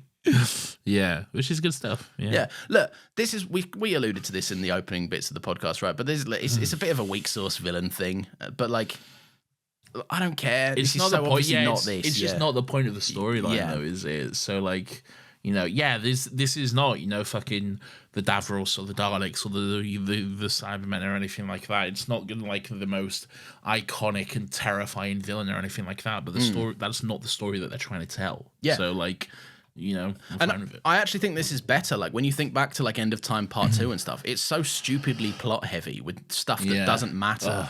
Needlessly plot heavy. But then it results in the last 15 minutes, everyone egregiously goes, why is there so much of a send-off in the last 15 minutes? Like, why is this so heavy here?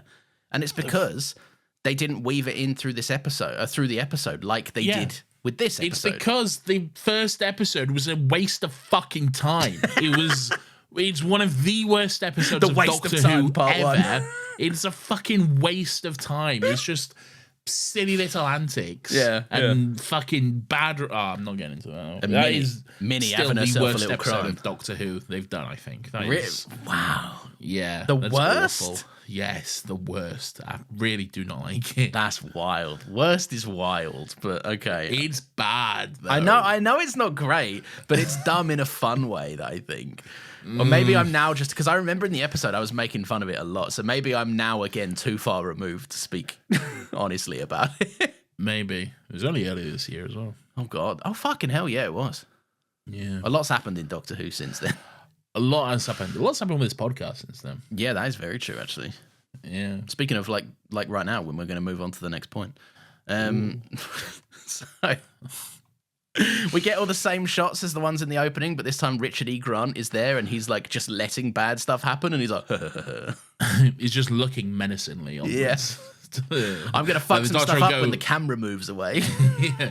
The Doctor drives past in that car, Bessie, I think it's called, and then you see Richard E. Grant looking in the wing mirror like, I'm going to throw a stick in the tyre and make him crash. I'm a villainous, yes. Yeah, bit silly, bit fun. I understand they're limited by what they can do. It is funny that his version of rewriting the Doctor's history is just to observe it and go, for the most part. They're limited by what shots they can use. I think there's more to it than that. That's just our visual cue into it. Yes, really. Yes. But it does have obvious consequences because when we go back, obviously shit's getting pretty fucked up. Clara hears the words Dalek Asylum, obviously. With her new memories back, she's starting to clock that like something's up here. Yeah. But before the penny can fully drop, we go over to Vastra, Strax, and Jenny, and they're all looking at their scanners, worried that now a life without the Doctor in it is going to have caused a lot of consequences and a lot of things are going to be fucked up. And it does. Jenny then disappears because without the Doctor, she's dead. What a shot, by the way. Yeah. She literally just like disappears from the frame. Like really, really well done. I think. Like there were. I'd love to see the behind the scenes in that because there's got to be some like really well timed ducking and weaving sort of stuff. Yeah, there really would be. Yeah, because it's literally just like from the camera's perspective, Vastra just walks in front of Jenny, like, and it's not by much. It's like perfectly angled, and then by the time the camera like finishes panning around, she's just gone. Yeah, really. She will have had to have ducked down in the straightest line possible. Yeah. Which is difficult, but it is difficult. I'll tell you what. Just while we're on this, there's a lot of nice stuff in this. Like the even a bit earlier on when Clara gets envelope drugged, and she starts to faint, and then it hard snap cuts into her landing into the chair upright. Like, there's a lot of nice, satisfying beats in this that I think work really, really well. Shout out Saul Metzstein. Yeah, I would say so. Better call Saul. Better call Saul Metzstein. Yeah. Do you want an episode of Doctor Who? No, I haven't seen that show. Well, I've seen some of it. Strax then is like reptile scum to Vastra and stuff, and he starts having a scrap with her, and Vastra's like, "We're comrades, stop doing this," blah blah blah blah blah. Yeah. Anyway, all that's going on, and then Clara's like, "I've got to fucking go in there, haven't I? I've got to sort this mess out, boys." Yeah, I love this. Yeah. If you're a hater of the Impossible Girl mystery resolution, we are not mates. I don't understand it. It's good. I think it's really good. I think the reason I like it is because it's kind of intentionally anticlimactic. Yes. Okay. Yeah. There's no big massive mystery. It's not some huge impossible thing. She isn't really the impossible girl, you know? She's not like a lot of criticisms that come up for Clara is that, oh, she's just like another one of the most important girl in the universe and something like the Doctor has to solve and figure out. But she's not the most important girl in the universe. She's in fact a very ordinary girl who does something impossible. Okay? Yes, yeah. Because she was inspired by the Doctor to do so. You know who else did that? Rose. Oh, so true, right? You'll fucking love Rose, all right? Yeah. Oh, you're not wrong, to be fair. Yeah. A lot of companions have done that, all right? It's just the framing of this is a little different because we get it like from we get it from the Doctor's perspective, first of all, seeing her in different echoes and that kind of stuff. But she is just an ordinary, normal, perfectly normal girl who did something completely impossible because she was inspired by him to do so. Yeah, which I love. I think it's great. I do too. I think also there's like it's not telegraphed in a way that makes the how this happens easy to spot. You wouldn't necessarily be able to predict this from the clues that we've got. You'd know that just versions of Clara are about. But I do think they telegraph it in and again, this is something I really have been eager to track because I'm just so perplexed by people's kind of interpretation that Clara is kind of traitless in 7B. I don't understand it because this is so obviously them commenting on the fact that like she wants to be the Doctor, she wants to be like the Doctor, she wants to have the same impact on the universe that the Doctor has. And I will say cohesively, I know there's more season 7 to come, but cohesively that arc comes to a very satisfying conclusion when she does do quite literally everything the Doctor has done. Like when you break it down, all the lives that the Doctor has saved, he only got to save them now because of her. And if you think that's too like intense or like too like that's a lot of lore changed for the show, like fucking who cares, man? It's fucking interesting and it's cool. It's also not lore changed. It's just lore added, really. Yeah, it's like, expanded outwards, and you can ignore it if you want. It's pretty weird too, but whatever. You can ignore anything if you want. Like, who cares, really, at the end of the day? No, I like it quite a lot. I think it's great. And at the end of the day, I think it's also nice how Clara herself, not the Echoes, Clara has been telling us this from the beginning, okay? Anytime the Doctor's like, you're the impossible girl, like, well, you're this, you're that, she's like, no, I'm not. I'm just Clara. I'm just me. You know? If anything, it's the Doctor putting her up on this pedestal, and she's like, stop it. 100%. Yeah. I always like to point this out, the moment where she kind of resigns herself to her fate and realizes what she is going to do, much to the annoyance of a dying Matt Smith's Doctor. She stands up, and again, she takes the moment to be center stage and very doctory. That, well, how about that kind of stuff? Like, I like this. I think it's a very effective performance from Jenna Coleman. That is very much a case of like, you can see this character is scared, but the bravado that Clara has, she's just going to front it because ultimately she does make a sacrifice play. Everyone around her says, "You go into that fucking thing, you're going to die." Yeah, and she's like, it's great. I like it. I like the way she says, you know, if this works, just get out of here as fast as you can and spare me a thought now and then. And then she goes, no, you know what? In fact, run, you clever boy, and remember me, before she jumps into the time stream. Yeah. Nice little callback. Beautiful stuff. Yeah, you're great stuff, right? Yeah. I fucking like this. I really, really, really like this. And then we get like an expansion on like the montage from earlier and stuff. So yeah, it's like Clara again, I think she has a voiceover this time saying like she's lived 1,000 lives in 1,000 places and all this kind of stuff.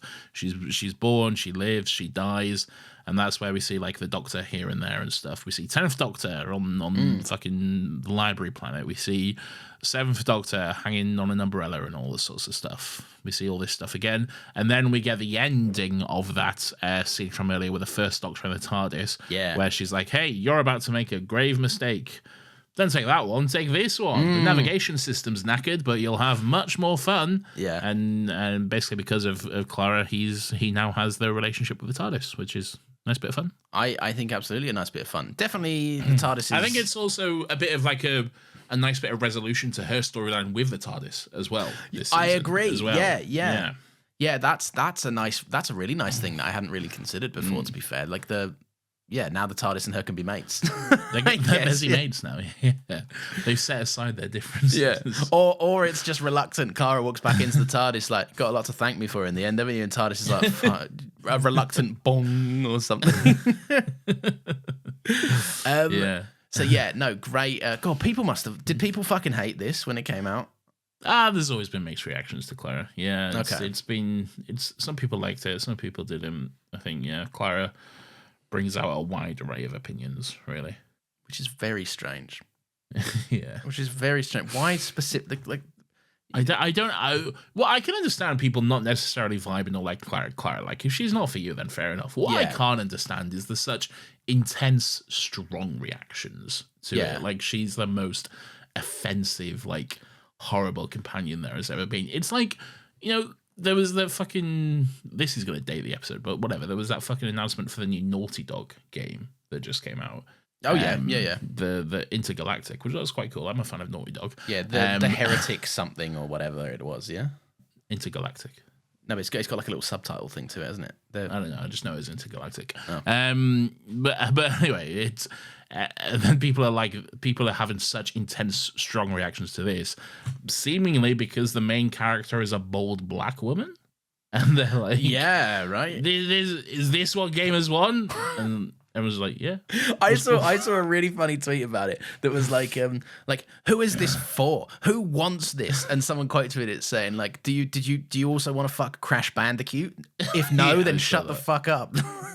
A Naughty Dog game. Yeah. Exactly. Yeah. Do you reckon there's an element of that? Like, this is broad strokes, kind of painting with a broad brush here, but like, if you just don't like it because if you have valid reasons and you didn't necessarily gel with Clara, you grew to like her somewhere else, or she's not for you, that's fine, whatever. But do you reckon there's an element of it where some people, this was getting closer to the era of woke, blah blah blah? YouTube was becoming a hateful, more profitable space. No, I don't think so. I don't think that's part of it, really. Okay. I think this is enough removed from that sort of era. Okay. Really. All right. Yeah, I suppose 2013, good 3 years off the main bulk of it, yeah. Yeah, it's a decent amount away from that sort of big pushback. But I think it's more, and I've always said this, I think it's because Clara does exhibit such Doctor-like traits, because she is quite secure in like who she is, and she's not like, oh, I'm not good enough or anything like this. She wants to like fucking get involved. I think people are often like, well, how dare you? You don't fit into the role of the companion. You don't fit into the role I have in my head of the companion. Yes, the exposition, the scared, the helpless little girl and sort of stuff. She's very much not that, and I think people, and I'm not saying everyone who doesn't like Clara is that. That's not what I'm saying at all. I just think there's a large part of it which is that. But if you're listening to this and you don't like Clara, but you know in your heart you're not a weird sexist, then you're fine. You're in the clear. All right, so back into the episode. Everyone is back except Clara. So Jenny's back alive. The day's one. Yeah, Strax is normal again. He's pretty pissed off that he got disintegrated, but whatever. His Vastra disintegrated. So the Doctor needs to get Clara back by entering his own time stream, which is something that River is kind of very against. What a scene! All right, we've already had some amazing scenes this episode, and then you drop this. Then you're. I'm already well fed with these amazing meals, but then you cook this delicious feast for me as well. I know. My God. In like the last 7-ish minutes, mind you. I know, exactly. Yeah. It's phenomenal. I love it all. I love the build up to it, the way the Doctor's like, I've got to go in there. I've got to get Clara back. And we see River like, no, you can't do that. And he is obviously, as far as we know, the Doctor can't hear her. He's just talking to Vastra and Jenny. Yeah. And River, there's this big build up. She's saying, no, you can't do this. Doctor, stop. And he's getting ready to go in there. She's like, no, Doctor, stop. And she goes to slap him. And then just the way he just turns and grabs her arm. Oh, man. And just stops it. Yeah. Phenomenal. Absolutely incredible. And I also love watching this episode knowing that there is a scene like this. I couldn't remember exactly how the Doctor could hear. But when you watch this episode knowing that River can be heard by the Doctor, you see his performance shift. You do. There's one moment in particular. It is just when the tomb of the TARDIS doors have opened after he said please and stuff. There is one moment like where he says, I didn't say my name, and then he just has like a look to the side and then he walks into the TARDIS. Holds on his face for a second. I thought that too. Yeah. Fucking fantastic. Anyway, the way he grabbed her arm, the way that, and props to Alex Kingston as well, by the way. Like, these two have always had a good back and forth, but they are such a fucking dynamic pairing, and they bounce off each other so incredibly well. Yeah. And like we've said this before, you do forget that age difference. You do forget that there's any age difference between them at all. These two are a married couple, and they feel like one. The relationship transcends the age difference. Yeah, it does. It really does. They're just two people who fundamentally do love each other, and you really get a sense of that because they're just both such incredible performers. It's so well done. Yeah, no, I completely agree. But yeah, so this scene, just the heartbreaking kind of reveal that the Doctor can always hear her. What's the? Have you got the quote there? What does he say? Well, River says, how are you even doing that? I'm not really here. And he says, you are always here to me, and I always listen, and I can always see you. Fuck what me, a gut man. punch. I know. What a fucking gut punch. You know? Fuck me, man. Yeah. Like, that's not cool saying that. It's beautiful and it's heartbreaking at the same time. And then River's like, well, why didn't you say anything? And the Doctor says, because I thought it would hurt too much. Yeah. And River says, I could have coped. I'm fine with that. And he just goes, no, it would have hurt me too much. Yeah. And if that wasn't enough, the way he adds on, and I was right. Yes. Oh, no. Just crack my fucking heart clean open, man. Like, that is 100%. such a sad little beat from him. Great kiss.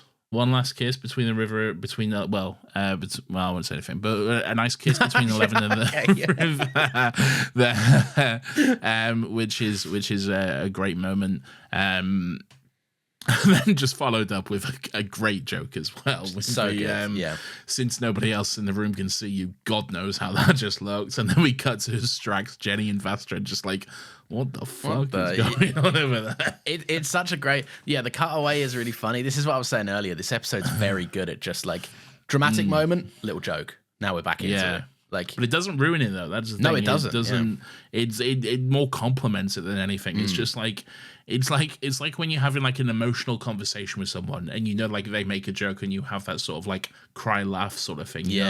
Shut up sort of thing, Yeah. It's just a bit of levity in a really emotional moment. Yeah. Which cuts really works, the tension out a little bit, but it almost kind of primes you again for more emotional stuff. You kind of reset your palette a little bit. Definitely. Yeah. So anyway, this leads to kind of River just saying, she's hung around all these times because she wanted a goodbye, and how can she ever move on without? And Matt Smith says he doesn't know fucking how to, and that's it's an incredibly powerful scene, and I love how you can sum up their entire relationship and like, how do I say goodbye? And she says the only way I'd ever accept is like as if you were seeing me, as if you would see me again, or something like that. Say it like you're going to come back. Yeah. Oh, and I love the moment where he goes, all right, well, he like goes, well then, and then he like kind of just has this awkward look on his face as he like gets ready to do it, just this kind of like awkward shift on his eyes, like, here we fucking go, I guess. Yeah. And it's just there's something so strangely human about that, which is coming from the Doctor, coming from the 11th Doctor, who is very much not human in that sense. I don't know, there's just something very beautiful about it. No, I completely agree. I just love the fact that it's like, it's also the selfishness of him to have denied her a goodbye because he doesn't want to face it. And I love the fact that he kind of just reconciles with that in that one moment and goes like, this is killing me more than anything, but if you need it and I want to give you what you need before you go. Definitely. It's a lovely scene. Made me cry. Did a little beautiful cry. Scene. Yeah, it's beautiful. It's beautiful stuff, man. Anyway, we're not done cooking. If you can believe it, there's more. Well, River, after that, River's like, well, if I'm really dead, how's Clara? Spoilers. I'll be honest, I don't think this ever comes back. Oh, really? Okay. Yeah, I don't think, unless I'm mistaken, I don't think this ever necessarily comes back. Or maybe it's just a hint that Clara's not really dead. I'll be honest, I don't know. I'm not sure. It read to me like it could just be a hint that Clara's still alive out there. But maybe, the fact that the doctor's but like, how? And yeah. But that's like immediately resolved, though. Yes, isn't it? yeah, that's and why this it's very weird. much. Yeah, this very much reads as a things to come sort of thing. But I don't know. I don't think it's ever necessarily been touched. Clara is River confirmed. What? Clara grows up to be River. Clara, the Mel's grew up to be River. Oh, yeah, but they're doing something else. They're doing something different. All right, okay, okay, sure. Clara is Mel's confirmed. Clara is Mel's well-known best friend of Amy and Rory the whole time. Yeah, she was there the whole time. We all remember her in the 11th hour. Yeah, she was there. We all remember Amy and Rory's wedding. She was probably busy getting expelled or something. Yeah, probably. She was busy getting expelled. You can't do the 11th hour because you didn't do your homework or whatever. You've been expelled. You've been expelled from the 11th hour. All right. So the Doctor steps into his own time thingy, and we see that Clara recognizes the Doctor is safe. You know, she says that I'm an impossible girl and my job is done or my work is done or something. And my story is done, she says. Okay, yeah. And so she lands in this place that is kind of like a bit of a. Look, I'll be honest. It's just a little ethereal plane. It's just a spooky place in the Doctor's a little void. thing. Yeah, a void. The swirling smoke. There's whatever. It doesn't really matter. But it's like it's a thing. Whatever. Shut up. Yeah. Anyway, yeah. And then Clara is like she's surrounded by all different versions of the Doctor and stuff. We see the 10th Doctor run by her. There's the 4th Doctor. There was so all many different swooshing Doctors. coats. Oh, there's so many swishing, so many long coats swishing as they run and stuff, and one very long scarf. Yeah. All a good bit of fun. I got excited to see 9. We don't see 9 a lot, so I like it when we see 9. Yeah, it's always good. Anyway, yeah, then like there's the voice of the Doctor speaking to Clara, and he's like, "Hey, I'm sending you something. It's a bloody leaf. It's a bloody you leaf. love this leaf? Yeah. Is this leaf again? It's you From this is the leaf that your boyfriend slash dad met your mum with or something. No, I'm not. I can't. Just thinking about any time that discourse comes up in the Discord, it fucking enrages me. It's so clearly her fucking dad. Anyway. So the Doctor says you came into you blew into the world on this leaf and you're still blowing or something like that. So like there's more story to be told with Clara, which I quite liked. It was a nice little thing. Yeah. I'm sending you something not from my past, from yours. This leaf is you, Clara. Everything you were or will be. You blew into this world on this leaf. Hold tight. It will take you home. Doesn't though, because he kind of takes it. Yeah, this is the thing that I didn't. I think this whole scene was very much done after the fact. Okay. Because I think this episode was written. It was written, it was filmed and stuff, or maybe I have the timing wrong there, but it was written and then they started production on the 50th anniversary, and the initial concept of the 50th anniversary would have included the 9th Doctor. Okay, right? Yes. Chris, obviously, fuck no. He's like Stephen called him up and he just probably went, fucking kill yourself. Yeah. And then hung up the phone. Okay. Sack Julie Gardner, sack Russell T. Davies. Yes. Well, none of them are working there, so like none of them are working. Is Julie Gardner not? I thought she was still part No, Julie Gardner left with Russell. Oh, yeah, they all left at the same time. So yeah, but I don't know. He was probably still a bit raw for him and that kind of stuff. So whatever, I understand. Yeah. But yeah, he didn't want to come back. So this is where the character which we'll get into, but the War Doctor comes into place, and I think that's why this scene was added. Yeah, basically. I think this is an instance where obviously a late minute addition, it doesn't improve the overall episode, but it does. My God, what a promise, what a tease, It's a great tease. So the Doctor grabs Clara and everything. He's down there. He grabs her. They're all safe and stuff, and then they see this figure in the distance, and Clara's like, "Who the fuck's that? I saw everyone. That's not you." And the Doctor says, which I think is a good line. He says, "I never said," or what does he say? Well, I don't know. It's a good line, apparently. What does he say? It is a good line. I said he was me. I never said he was the Doctor. Oh, you did write it down in your notes then, not the scripts. No, that's the notes. Yeah, it's my notes. Yeah. Okay, cool. Just checking. I'm just checking. Yeah. And then, he says, look, my real name, that's not the point. The name I chose is the Doctor. The name you choose, it's like a promise you make. He's the one who broke the promise. And Clara passes out or whatever. She's it's all too much for her. I'm done. Then, the plot requires me no more. Yeah, Clara's checked out. And then we get the voice of this mysterious figure saying, what I did without choice. Fucking it was Johnny Cash. In the name of peace and sanity. Yeah. And then the Doctor goes, but not in the name of the Doctor. Oh, the line read of not in the name of the Doctor. It's so good. It's been ingrained in my brain. Then Matt Smith and Clara walk off, and then he turns around, it's John Hurt, and then I think for the first time ever in Doctor Who, we get on-screen credits. Yeah. During, you know what I mean, like during an episode. Yeah. Which says introducing John Hurt, beat as the Doctor. Yeah. What? Absolutely insane. Fucking nuts. Do you remember where you were? I was at home watching it. No, all right, no, but you know what I'm asking. What was your reaction?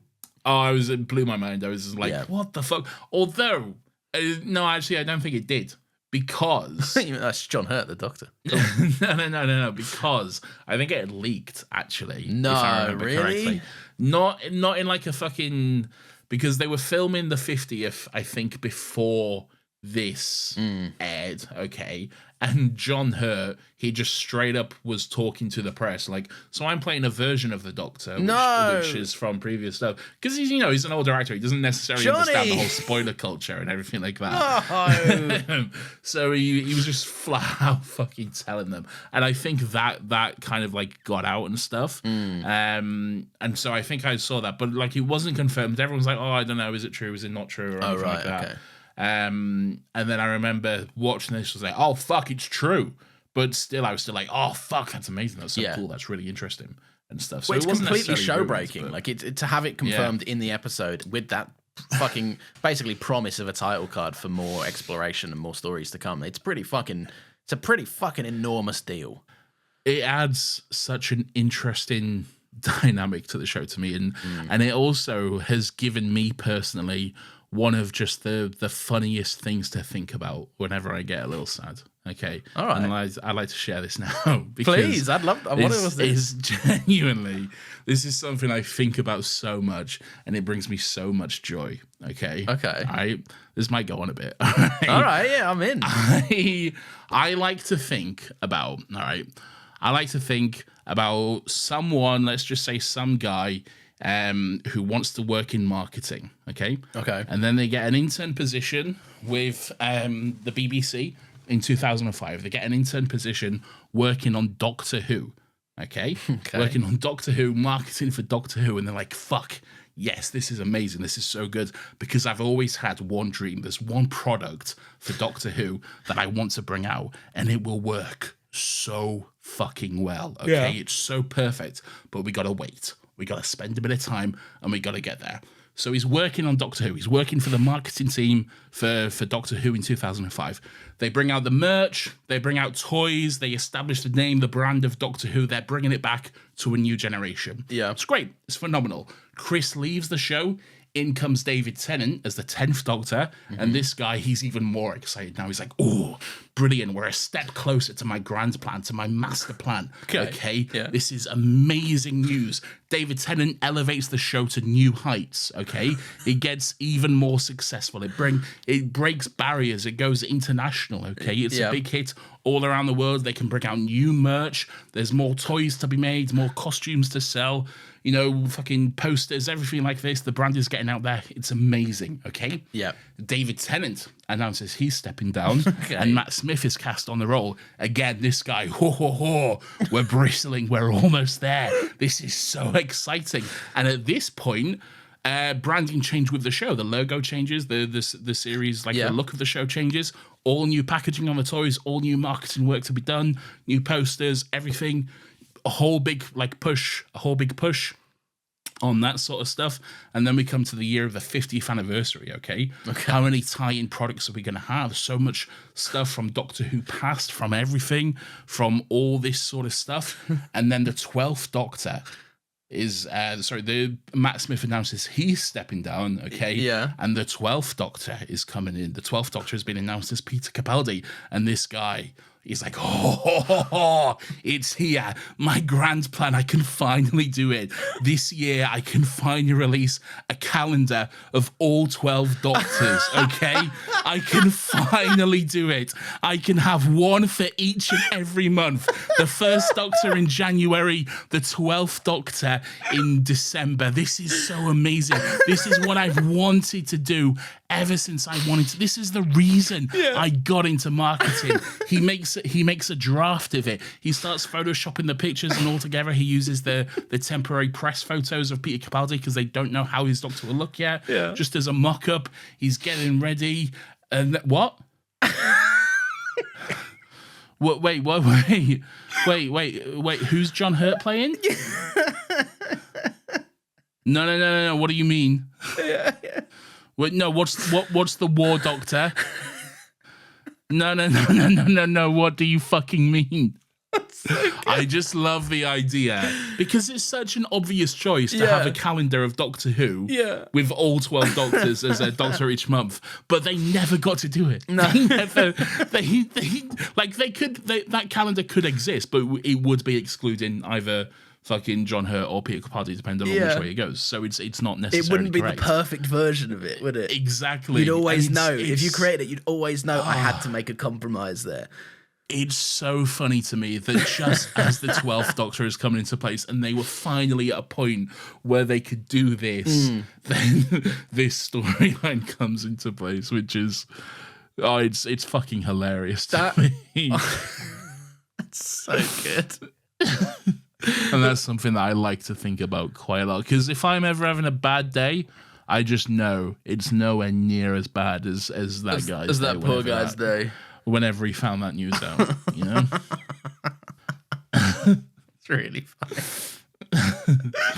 So yeah, that's the episode. I might have to adopt that. I may have to take that, and just when I'm having a bum day, just think of that as well. But yeah, that is the episode. That is the name of the Doctor. Nice. What's it time for? Weirdo of the Week!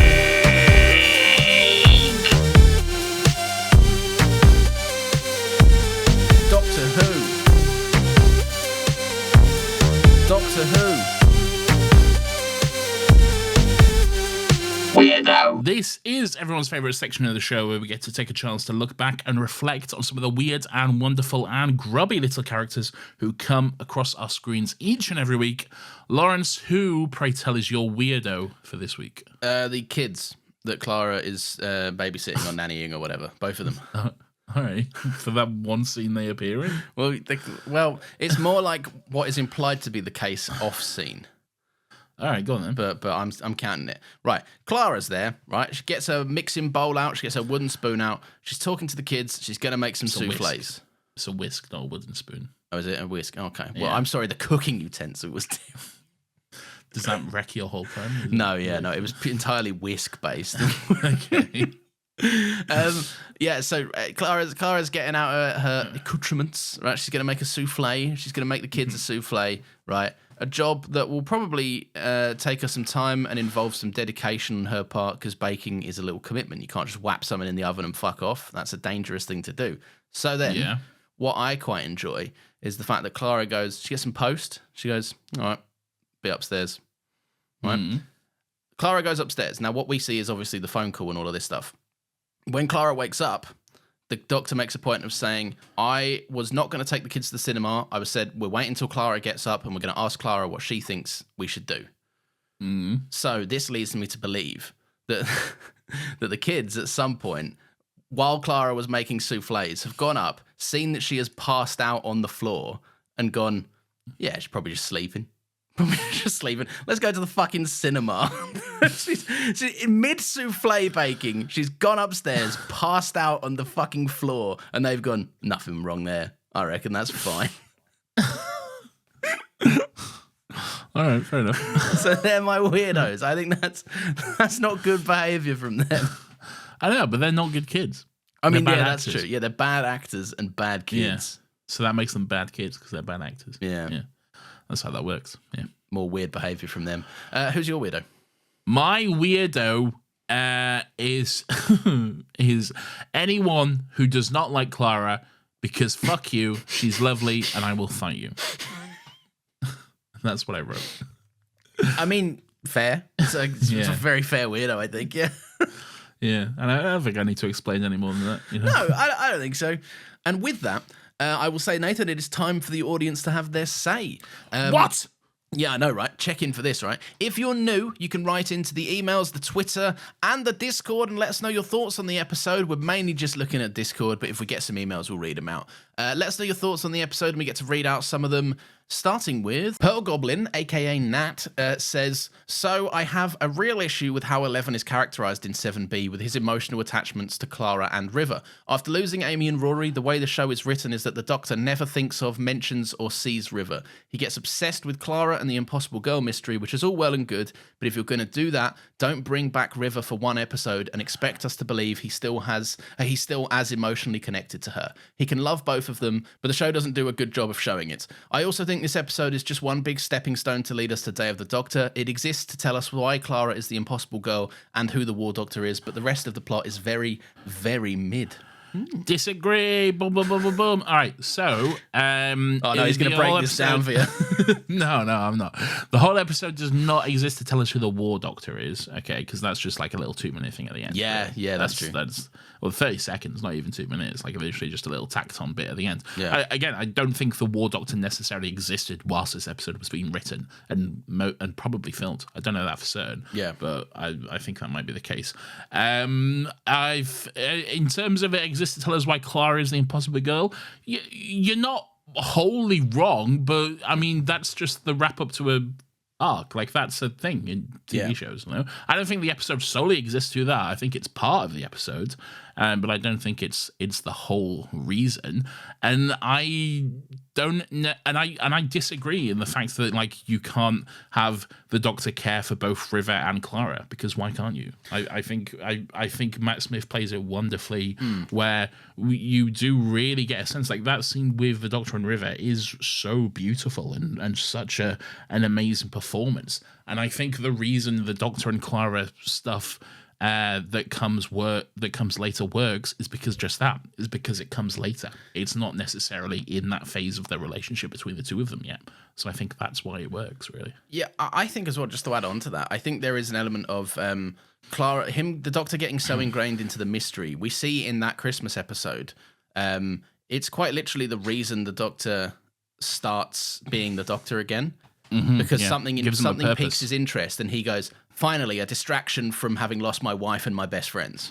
Yeah. And that's something that is very intentional to the point where he, like, essentially, as we find out in this episode, forgoes even talking about them or mentioning them or speaking to River, contacting her in any way. Clara is the distraction that grew into a good friend. Yeah, and definitely. I think he's, the Doctor runs. He's a runner. He's always run some stuff. And I think that's just more of what this episode is doing, really. He's a little running boy. He's a running boy. Nathan, who else wrote in? So this email is from Redacted. Okay. It's I don't know if I should read out the subject line. I think just to be safe, I won't. Well, I'll read out some of it. It says "Stop doxing," and then there's a name. But just to be safe, I'm not going to read that name. Okay. All right, nice. Hey guys, what the fuck? I am just an impartial SGL, still got legs, listener writing in for the first time, but I've been listening for a hot minute and I can't stay silent about this abuse and mistreatment anymore. It seems to me like you guys are giving one of your listeners a particularly hard time during your Still Got Thoughts segment. In my opinion, it's perfectly reasonable that your listeners would expect for only what was in the body of their email to be read out. It is perfectly reasonable that your listeners would expect for only what was in the body of their email to be read out. If a newspaper receives a physical letter from a reader in the mail, they don't publish it with the full name and return address on the envelope. They stick to the sign-off used in the actual letter. I don't understand why this situation would be any different, especially because I consider this podcast to be the audio equivalent of the New York Times, with exactly the same amount of journalistic value. Okay. Furthermore, on a recent episode of SGL, brackets Journey to the Centre of the TARDIS, at 1:52:21, Nathan says that if someone doesn't want to be doxed, they should write explicitly in the email, "Don't dox me." However, I have it on good authority that a listener recently wrote in requesting that certain information not be read out, and Nathan automatically assumes that they were, quote, just doing a bit. That's insane behavior, and the people deserve to know the truth before writing in their thoughts to this podcast. There's some very fun cut content from last week's podcast that you would need to understand this joke. Nathan, please do not read out my email address, my Google profile name, or leak any of my bank account information. Furthermore, my license plate number, social security information, and name of the hospital I was born in are also off limits. I don't know how much clearer I can be about this. Jesus Christ, redacted, sent from a McDonald's self-checkout screen. So there we go. Thank you, redacted. I missed the point when this sent from became a joke, but they really picked up on this. It's good stuff. I enjoy it. Great stuff. All right. Thank you, redacted. Thank you very much. Snixon says, this may be, and I read this out mainly because I haven't read this, but I see that the last line says, I dare you to challenge me on this, Nathan. I've seen the last line. All right. Yeah. So that's why I want to read this out. I want to know what this is. Snixon says, this may be a major hot take, but this is my least favorite Moffat episode ever. Because you did that thing again where you said Moffat. Oh, I did do that thing, isn't it? Yeah. Oh, sorry. Moffat. Moff. Yeah. We'll return back to the Moff. This may be a major hot take. This is my least favorite Moff episode ever. Because it is just inexplicable to me. What are the Whispermen? Why are the Whispermen? How is the Great Intelligence able to control them? Are they made of sentient cotton? And finally, to cap it all off, it does the worst thing imaginable and just end like, what the fuck? How did Clara and the Doctor get out? Spoilers, no one knows. This could have easily been a post-credit sting where they show John Hurt's face, but no. Moffat just decides he's tired of writing and stops. I can't tell you how angry it makes me. The only part of this episode that works for me is Matt's acting and River's song. The rest of it is a half-written mess. I dare you to challenge me on this, Nathan. I fucking will. All right. All right.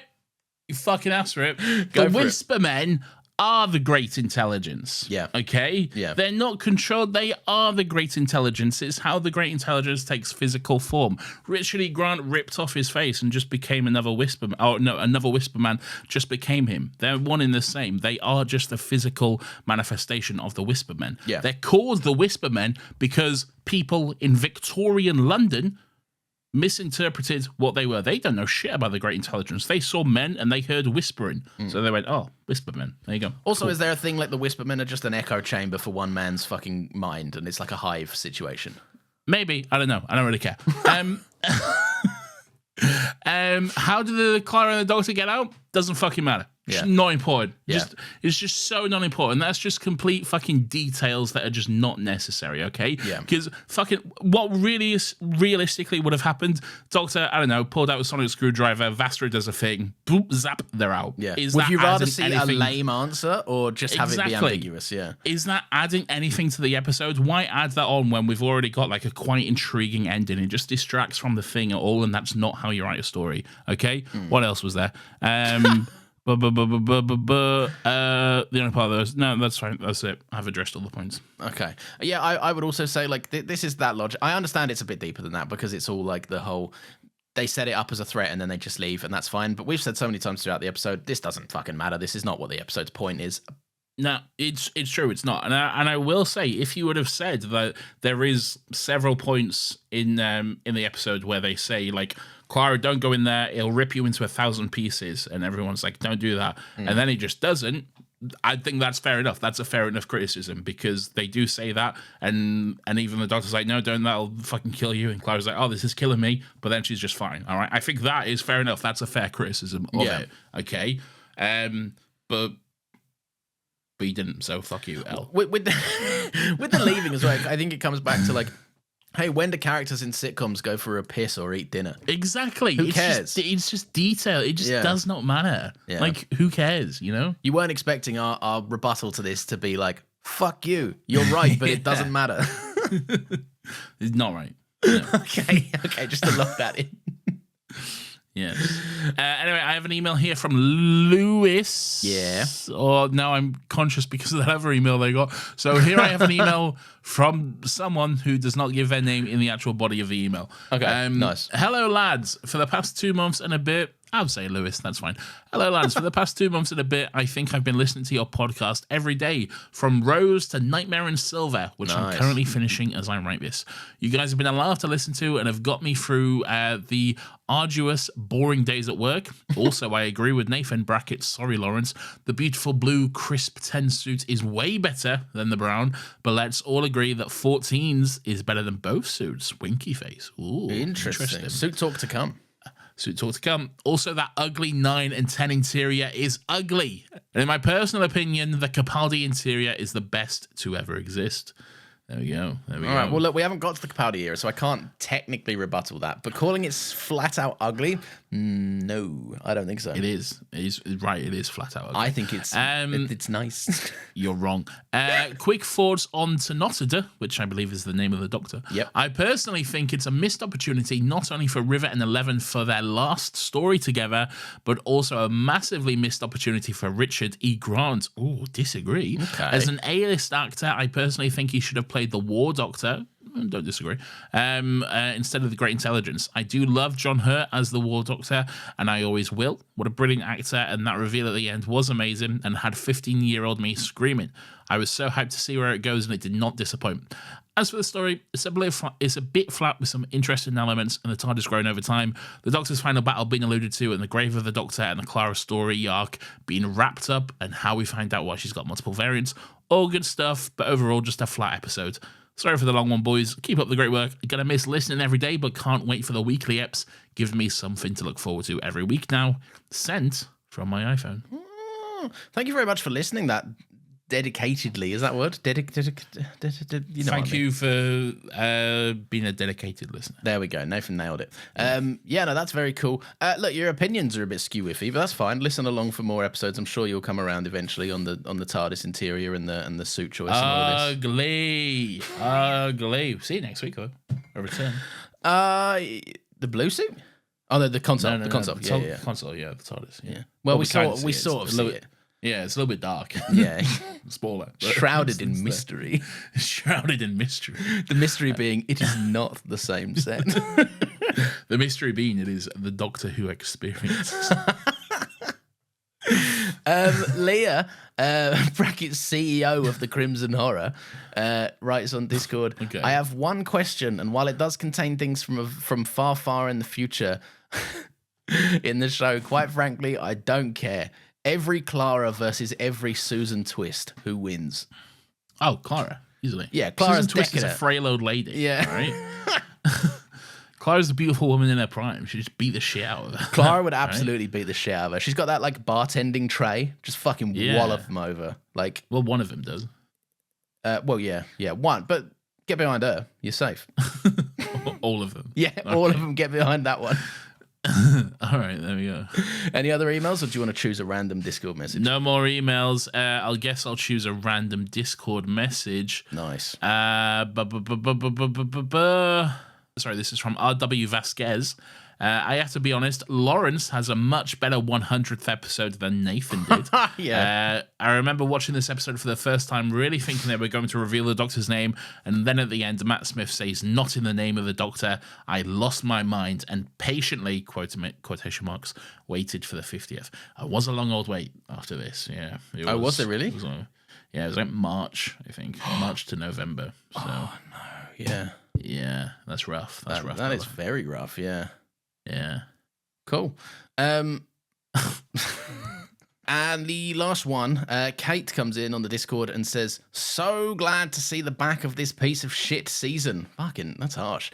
Rewatching 11's era with you both has definitely softened my previously harsh opinions on this era. Has it? But my God, 7B, you really couldn't be saved. This episode included. What a stinker. Look, okay, I'll disagree on the episode bit, but look, I've also revisited my opinion on 7B for this era, and look, yeah, it's not as good as I remember it being, okay? Yeah. There are definitely some stinky winky stinkers in there, okay? Guys. Yeah. Two episodes from Marky Mark, you know? Yeah. Both a little bit. Two more than there should be, I reckon, to be honest. I agree, yes. Yeah. Shouldn't be writing. All right. Thank you very much for writing in, and also thank you very much for listening. If you have enjoyed the show, please feel free to give us a little 5-star review. That'd be very cool. And also, you can follow us on Twitter or Blue Sky, on Instagram and on TikTok at Still Got Legs Pod. Be sure to check us out over there. Give us a little follow. Mm-hmm. It's a good time. And, well, Twitter's not a good time. Blue Sky's more of a good time. Twitter's an awful time. It's poison and cancerous. Do not use it. Yeah. But if you do use it, but still follow us on Twitter. Yeah. If you do want to share your thoughts on every episode, like we just read out some of them, the link to join the Discord is in the show notes, or you can email us at stillgotlegspodcast@gmail.com. And it's time for some thank yous. Thank you to Nina for managing the short form content. Thank you to Pierce for being the best Discord marshal that has ever lived. And if you feel so inclined, we have a Ko-Fi link if you want to help us out with the running of both of the shows. There is zero pressure to do so. Everyone is always welcome to enjoy the episodes for free and forever. The biggest of thank yous to our own Marshall Pierce. That's not like I'm saying his name is Marshall Pierce. He's the Discord Marshall, and his name is Pierce. Okay, who donated to Ko-Fi last week?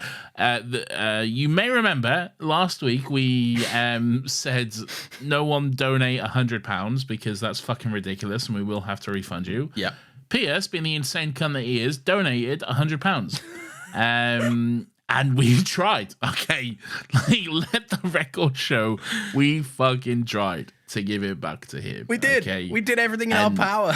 Yes, and he just would not accept it. So insane. Thank you. So kind. Again, the amount that people donate, it does not matter. Like, to us, a £1 donation is just as amazing and as useful as a £100 donation. Yeah. The fact that people choose to donate any amount to us in this show is mind-boggling and amazing. That's the craziest thing about it, isn't it? That someone's like, hey, I'll pay someone actual money because they do this. It's insane that anyone would ever want to give us any money, but we really do appreciate it. So thank you, Pierce. Thank you so much for not just that, for all you do for us, and for everyone else who has also donated to the show. It's really been helpful, and we cannot thank you all enough. Thank you, big thank yous. Thank you very, very much. Best way to help out the show, though, if you don't want to part with a crazy amount of cash like Pierce. Yes, and you don't have to as well. Yeah. I cannot stress this enough. You do not have to do that. Like Lawrence said, these episodes will always be free. Yeah. For now. Yeah, exactly. You want to be listening to the fucking like eagle-eared listeners, right? You want to wait until I drop the for now forever. When I drop the forever, that's when you want to start panicking. These episodes are suddenly going to be behind a paywall. No, the best way you can help out the show is just share it with your mates. If you've got any Whovian mates out there, let them know about the show. It's always fun to have new people join us. And speaking of both the shows that we do anyway, Nathan, we have another podcast, don't we? We certainly do, Lawrence. We just celebrated our 200th episode of our first podcast, I guess. Well, not our first. I got fucking fourth or some shit. Our podcast, Another Happy Pod, our pop culture show where every week we watch and discuss something in that realm. We had James, Mr. Sunday Movies, Lawrence's boss, join us for the 200th, which was a lot of fun. So if you want to check that out, you can do. It's somewhere. It certainly is somewhere. And while you're looking for it, I will say again, thank you very much for listening. We will see you next Monday at 10 a.m. Stay beautiful. Stay loving Doctor Who. Nathan, what should they stay? I'm eating cheese. Bye, everyone. Bye.